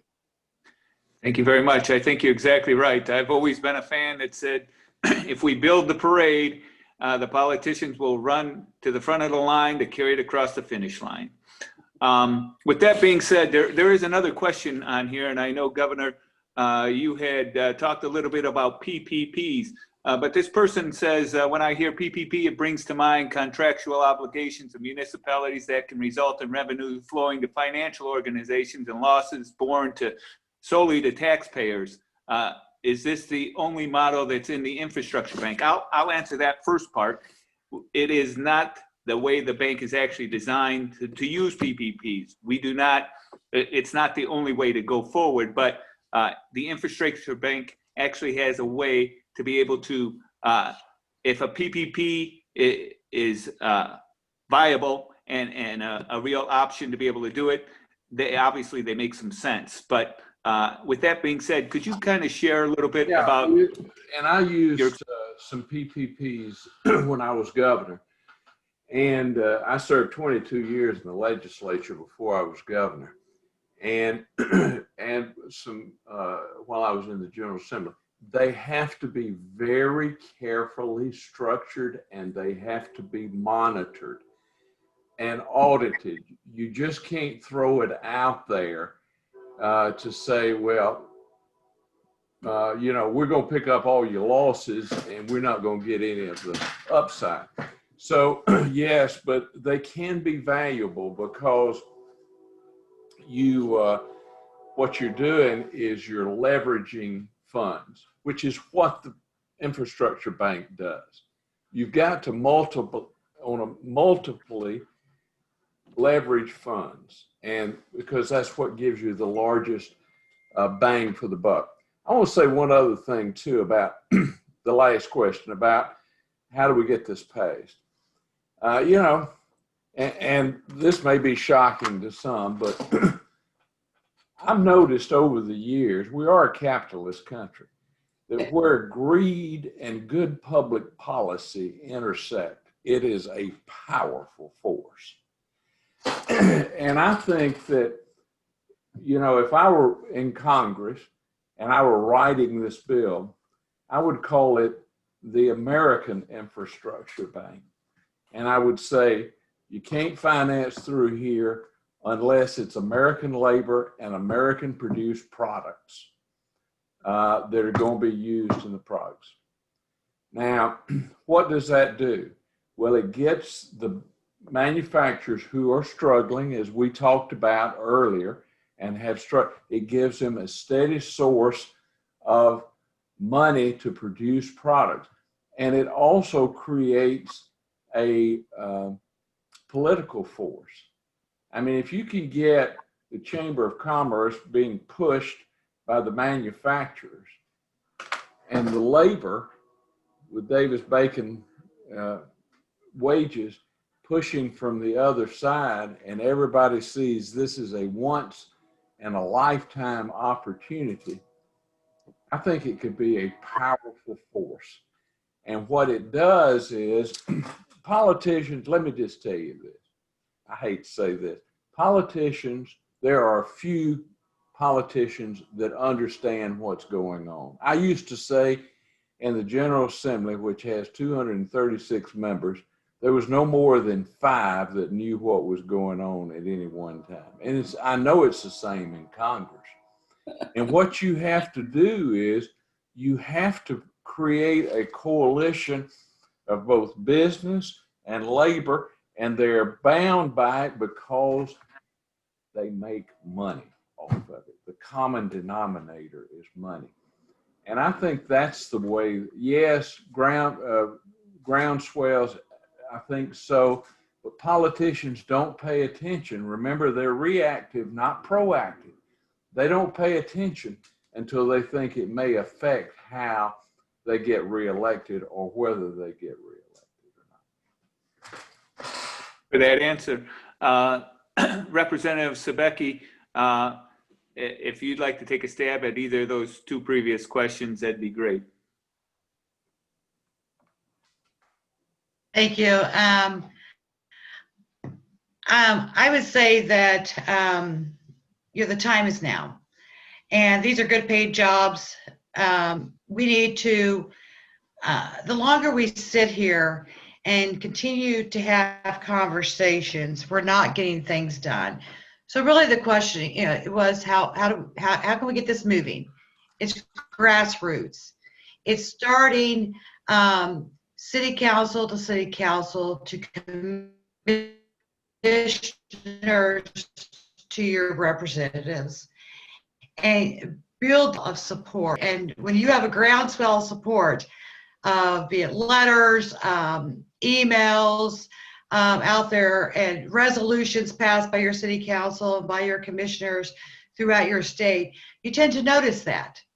And so that's what we have to do. That's why I said earlier, this is planting that seed, and now that seed's coming out of the ground, and we're going to start growing it as we go. But grassroots is where we start that. And so by having these webinars, continuing the conversation, the more people that we invite to the party,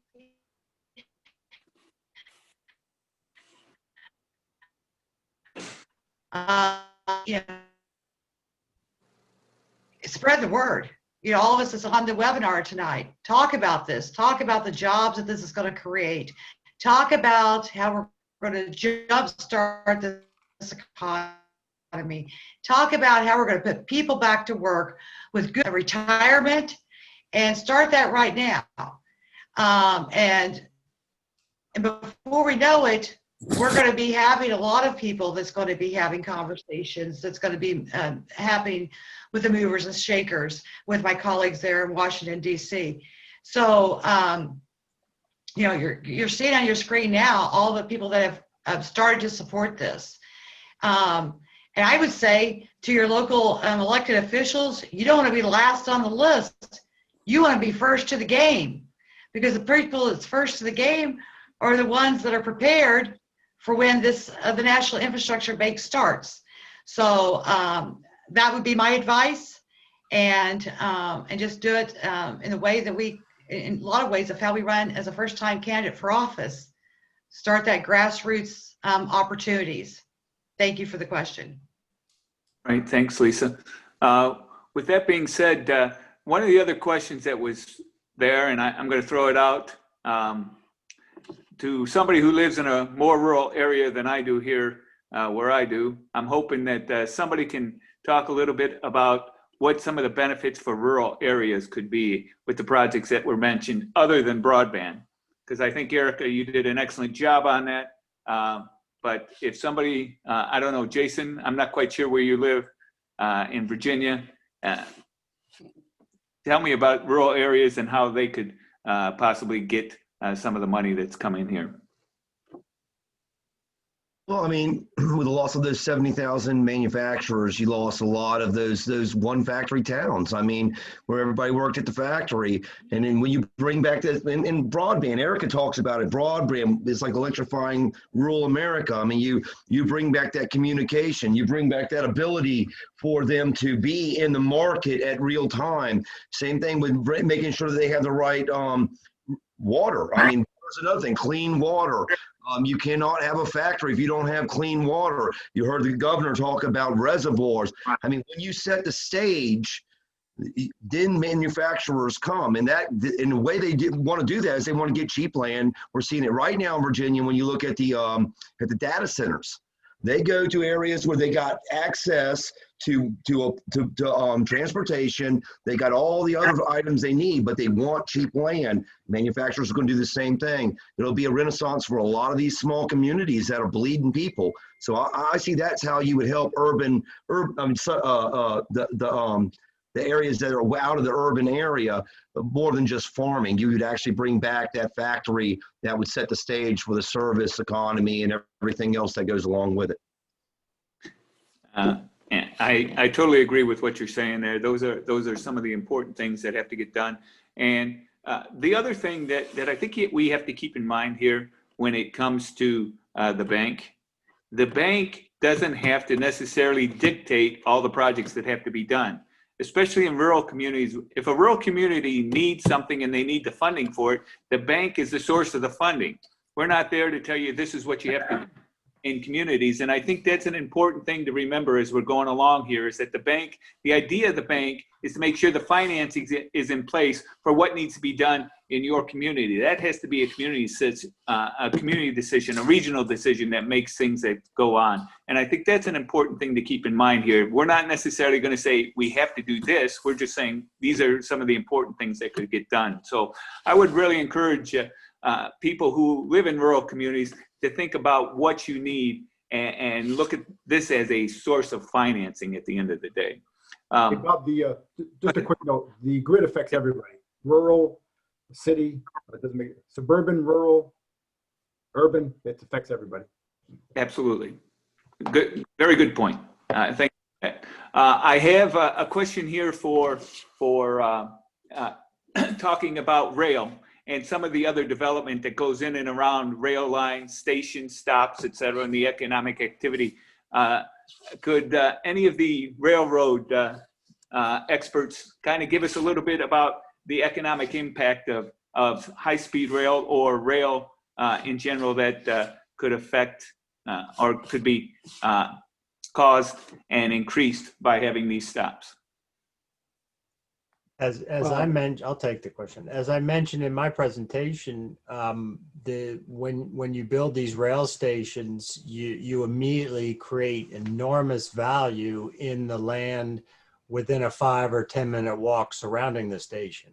And so what you have to do is coordinate to rezone all that land to be mixed use, compact, higher density.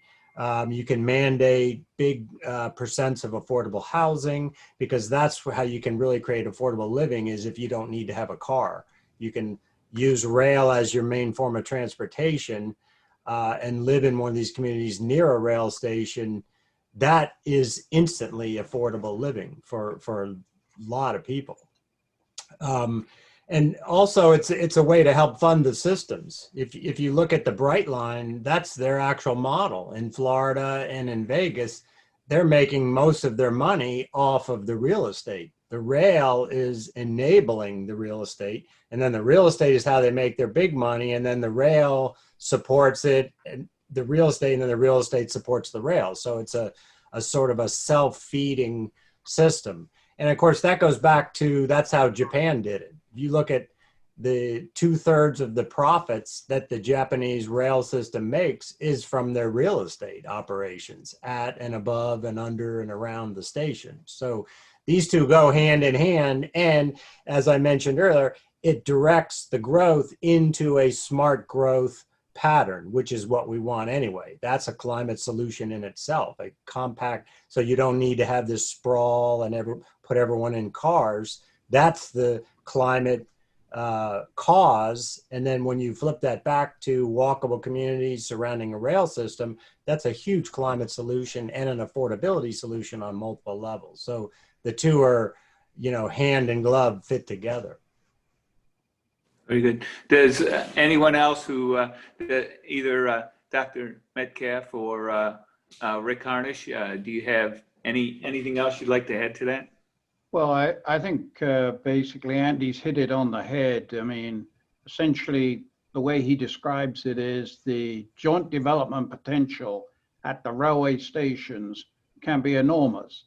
King's Cross Station in London, for example, when they built a 150-mile-an-hour service from there to Edinburgh, ended up being a $16 billion project, whereas the development of the rail system was only $5 to $8 billion.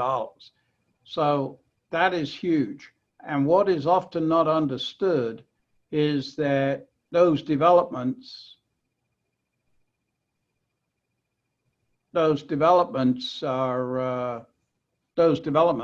take up 40 acres of land. And so what you'll see is a huge area that can be redeveloped because you're building a major station in essentially the center of your city or at a suburban location. We have also with us Stan Forzak, who is was with Amtrak and was a corporate executive there. Stan, do you have anything to add to this discussion? As a matter of fact, I do, Bob, and thanks for asking. I would like to come all the way back to the very beginning of the webinar.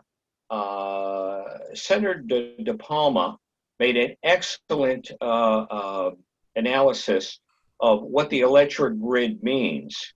And what it means is a lot of things to every one of the projects everyone else is talking about. I can tell you that the senator mentioned generation, he mentioned transmission or distribution from wind farms off the coast of Rhode Island. There's also wind farms going everywhere from Virginia all the way up to New York City. The critical issue is each individual grid on a regional basis does not have transmission capacity for the future going all the way out. We're talking about putting in high-speed rail, which is electrified, putting in broadband that needs electricity, putting in manufacturing plants that are going to need more electricity. We're talking about a lot of things. And the electric grid, if its capacity short now on transmission, is going to be becoming worse and worse as time goes by. And Senator De Palma hit the nail right on top of the head. And that is, we have to think about that as we do everything else. Even water distribution involves electricity. So there's nothing out there, whether it's construction, manufacturing, rail, or anything, that doesn't need transmission capacity from the grid. And I think we have to really push that forward along with everything else. Everything else is important. We have to push that forward. But I don't want to lose sight of what the senator said in the very beginning. That's all I want to add. I appreciate that, Stan. We have 2 more questions here to address, and I'm not sure exactly who I want to throw this one out to. It says, with potential infrastructure projects, but also the lag time in getting approval, creating, how quickly could the NIB get up to full capacity of the $4 trillion investment? Alfecca, I think you might have one of the best shots at answering that. Well, there's 2 parts to that, or 3 parts. First of all is it needs to set up an institution. I worked at such an institution, the International Monetary Fund, so which is also similar to the European Investment Bank, which does these kinds of loans for infrastructure projects. So it takes a little while to set up this bank and this institution. Hopefully we can get it done quick, rather quickly. Then there's the secondary problem of the lead time that each kind of infrastructure takes. And some of the earlier speakers, especially on rail, pointed out that you have to do feasibility studies, and then you have to get land acquisitions, and then you have to do environmental studies, and the planning stage takes 2 to 3 years. So it really will be important. My third point is to have this pipeline that was alluded to of infrastructure projects in every category. We've talked today about some of the low-hanging fruit where the planning's already been done. We could get started right away with those projects, I think.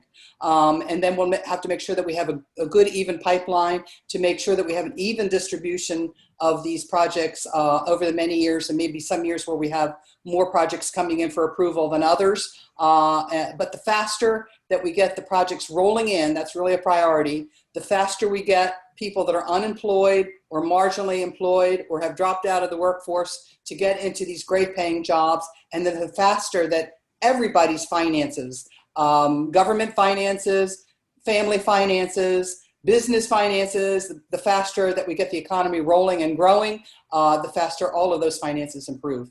So time is of the essence, and we really want to be strategic, and I think we've talked about a lot of the solutions to that today. Thank you for that. The last question here, and it's talks about, are there vested private interests such as Nestle and other bottled water producers that may be opposing governmental efforts to improve publicly funded potable water projects for communities? I mean, that's a pretty big question. There's obviously the self-interest of corporations to be able to make the money to be able to do it, and it has gotten sometimes in the way of doing it. But again, in my opinion, the only way to start to look at this infrastructure problem is it's an American problem. We have to come up with the solution, and Alexander Hamilton helped us be able to do it. It's been done 4 times in this country. Alexander Hamilton, John Quincy Adams, Abraham Lincoln, and the last, and they were all successful. And the last one is FDR, who helped us to get out of the Great Depression and win World War II. And those types of things is what this National Infrastructure Bank's talking about. And it will be our ability to be able to self-determine what we're going to do. There will always be interests that are out there opposing us to be able to get in our way.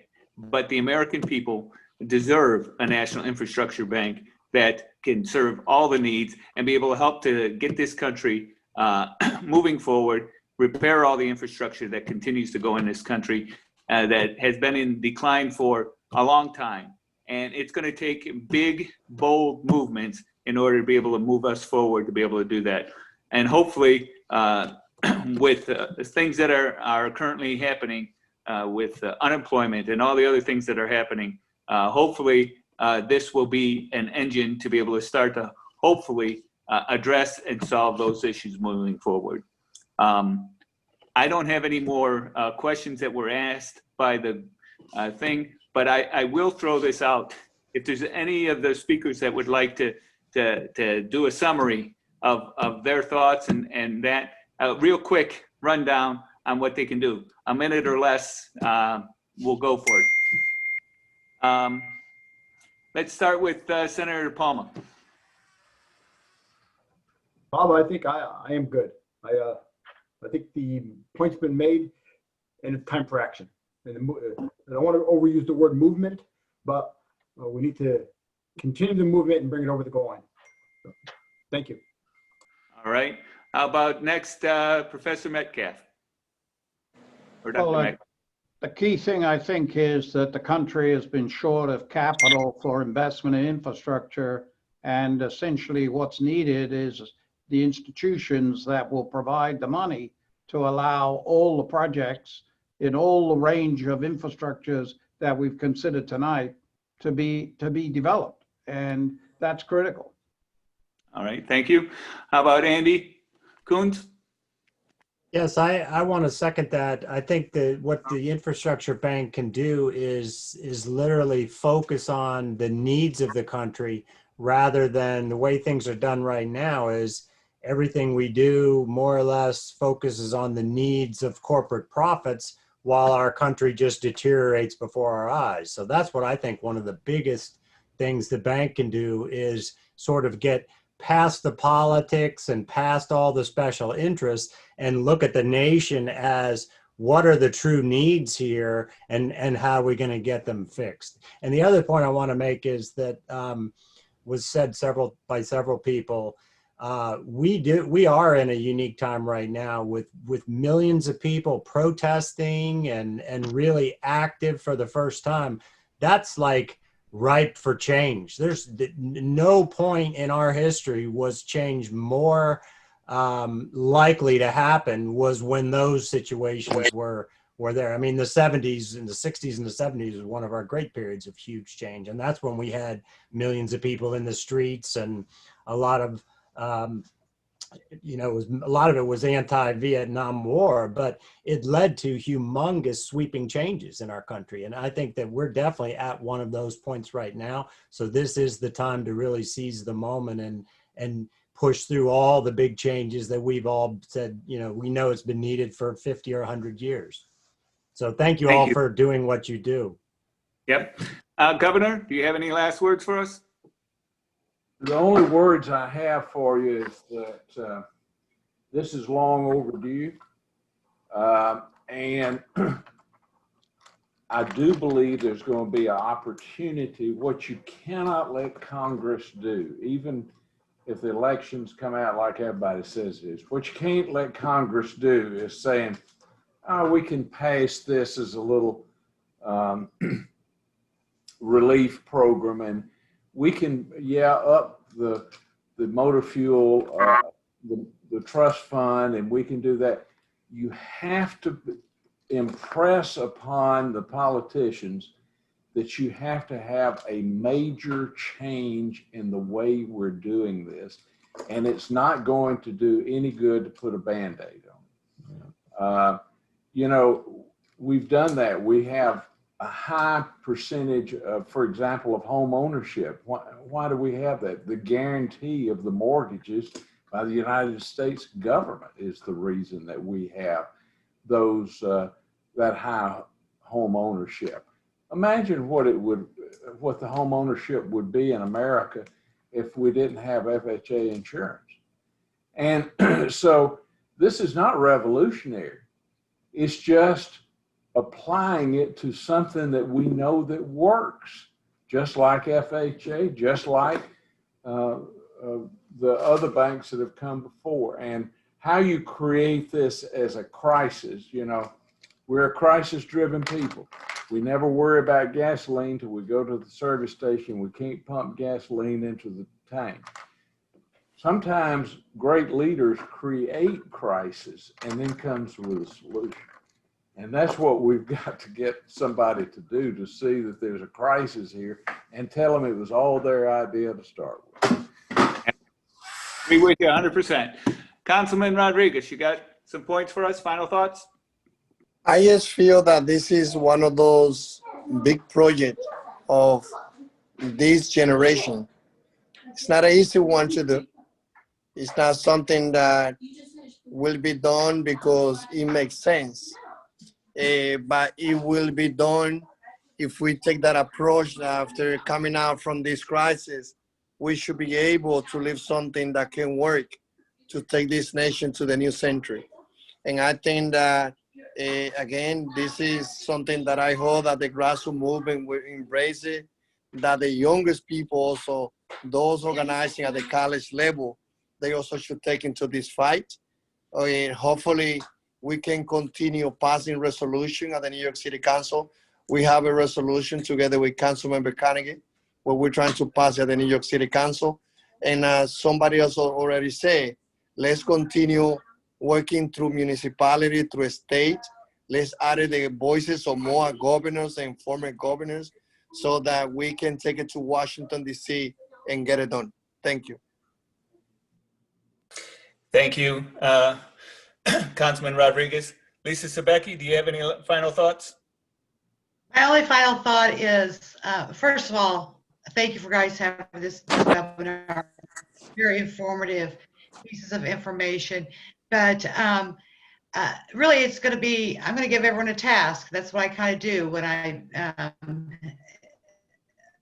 am on these events, and that is to inform others and ask them to get involved and have them check out the information and really see what this ability is going to be able to bring for us as a country. And I'm happy to be here, and I agree with all the previous speakers.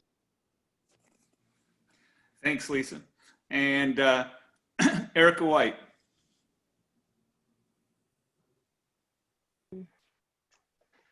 Well, mine's going to be a little more labor focused, and I just want to make sure that that we understand that we have a chance to really move the wealth in America from the 1%. And the reason why I referenced that, and I know Steve said something about reason why I even referenced Mark Bezos and Bill Gates and also Mark Zuckerberg, not because they're my personal heroes, y'all. That's not why. But to really have you understand that they have enough wealth, free people in this country have enough wealth to invest and turn our entire country around. That should be staggering to you. And so what the National Infrastructure Bank is able to do is to really invest back into Americans and people. And that's not a Republican thing. That's not a Democratic thing. That's us. That's us. That's working people. That's America. The middle class is going fast, and without something to invest back into the middle class, that investment that Roosevelt did birthed this. Okay, it allowed me as an African American, as a female, to be able to be here right now and live where I want to live in most parts of America. If we don't get a national infrastructure bank, even if we got, and I think we get Biden elected, we're in trouble. There are no pensions right now. My children are not going to get jobs where there are pensions. I don't even know if they're going to have Social Security. Let's just be honest. We don't know where we're headed with anything. If we don't become progressive, and that's as Governor Burns said, if we don't get progressive and get pushy and push back and do what we are all able to do, we're all leaders here, and what the leaders do. We don't actually just say no and just turn away. We have to really put our feet in and dig in and make a difference. And the big thing is here, rural America needs our help. Urban America needs our help. And it's not right for us to sit here and just say, we're going to try to do our best. You've got to do more than that. We've got to put everything in it and keep pushing forward. And if a couple people get rolled over, they'll be all right, because we're going to get health care too. So work hard, believe in that, get mobilized, and let's get ready. Thank you for those words of inspiration, Erica. As always, you're there to pump us up to make sure that we do a lot. So thank you. With that, how about Jason Parker? You got some final words for us? Yeah, it's pretty simple. These problems aren't going away. This does align special interests with the interests of the country. You know, there's a lot of shovel-ready stuff in these new industries where you've got to create the supply chain. I mean, offshore wind comes to mind right away. I'm sure there are others. And this is how, and Erica was talking about that middle class. This is how you make this next generation stakeholders in this system. And let's bring back a renaissance in manufacturing in the United States of America. Thanks, Jason. Rick, do you have any final words? You know, without echoing a lot of what is said before, and I want to thank you guys for the hard work you've been doing on this. This is a very important effort, and I think it can finance some really important rail projects, especially Union Station, et cetera. And so I really appreciate the work that you're doing to make this happen. All right, Alfecca. Well, I'll put on my economist hat. And like I said the last time, I think this National Infrastructure Bank only has winners. Workers win, businesses win, government wins, everybody wins. The economy wins, and we have proven models to show it. We have the example of the former banks to show it, and we can get this job done. We really can get this job done. I want to thank everybody on this panel for all of their wonderful contributions. Thank you. And Stan Forsett. Thanks, Bob. The only thing I want to say is now is the time to get this done. The longer this goes, as we've said before, we're going to regress as a country. because nothing's going to get done through the appropriations process. This bank is the only way to get it done. I would expect everyone who's been on the call and all of the calls that we've had to be speaking to their local representatives, their state senators, and push as hard as you can so that we can get people behind the federal legislation and get the bank open. And thanks, Stan. And I just want to thank everybody who took the time to get on this call, all the attendees who got on the call. Hopefully you can take something back that you learned today.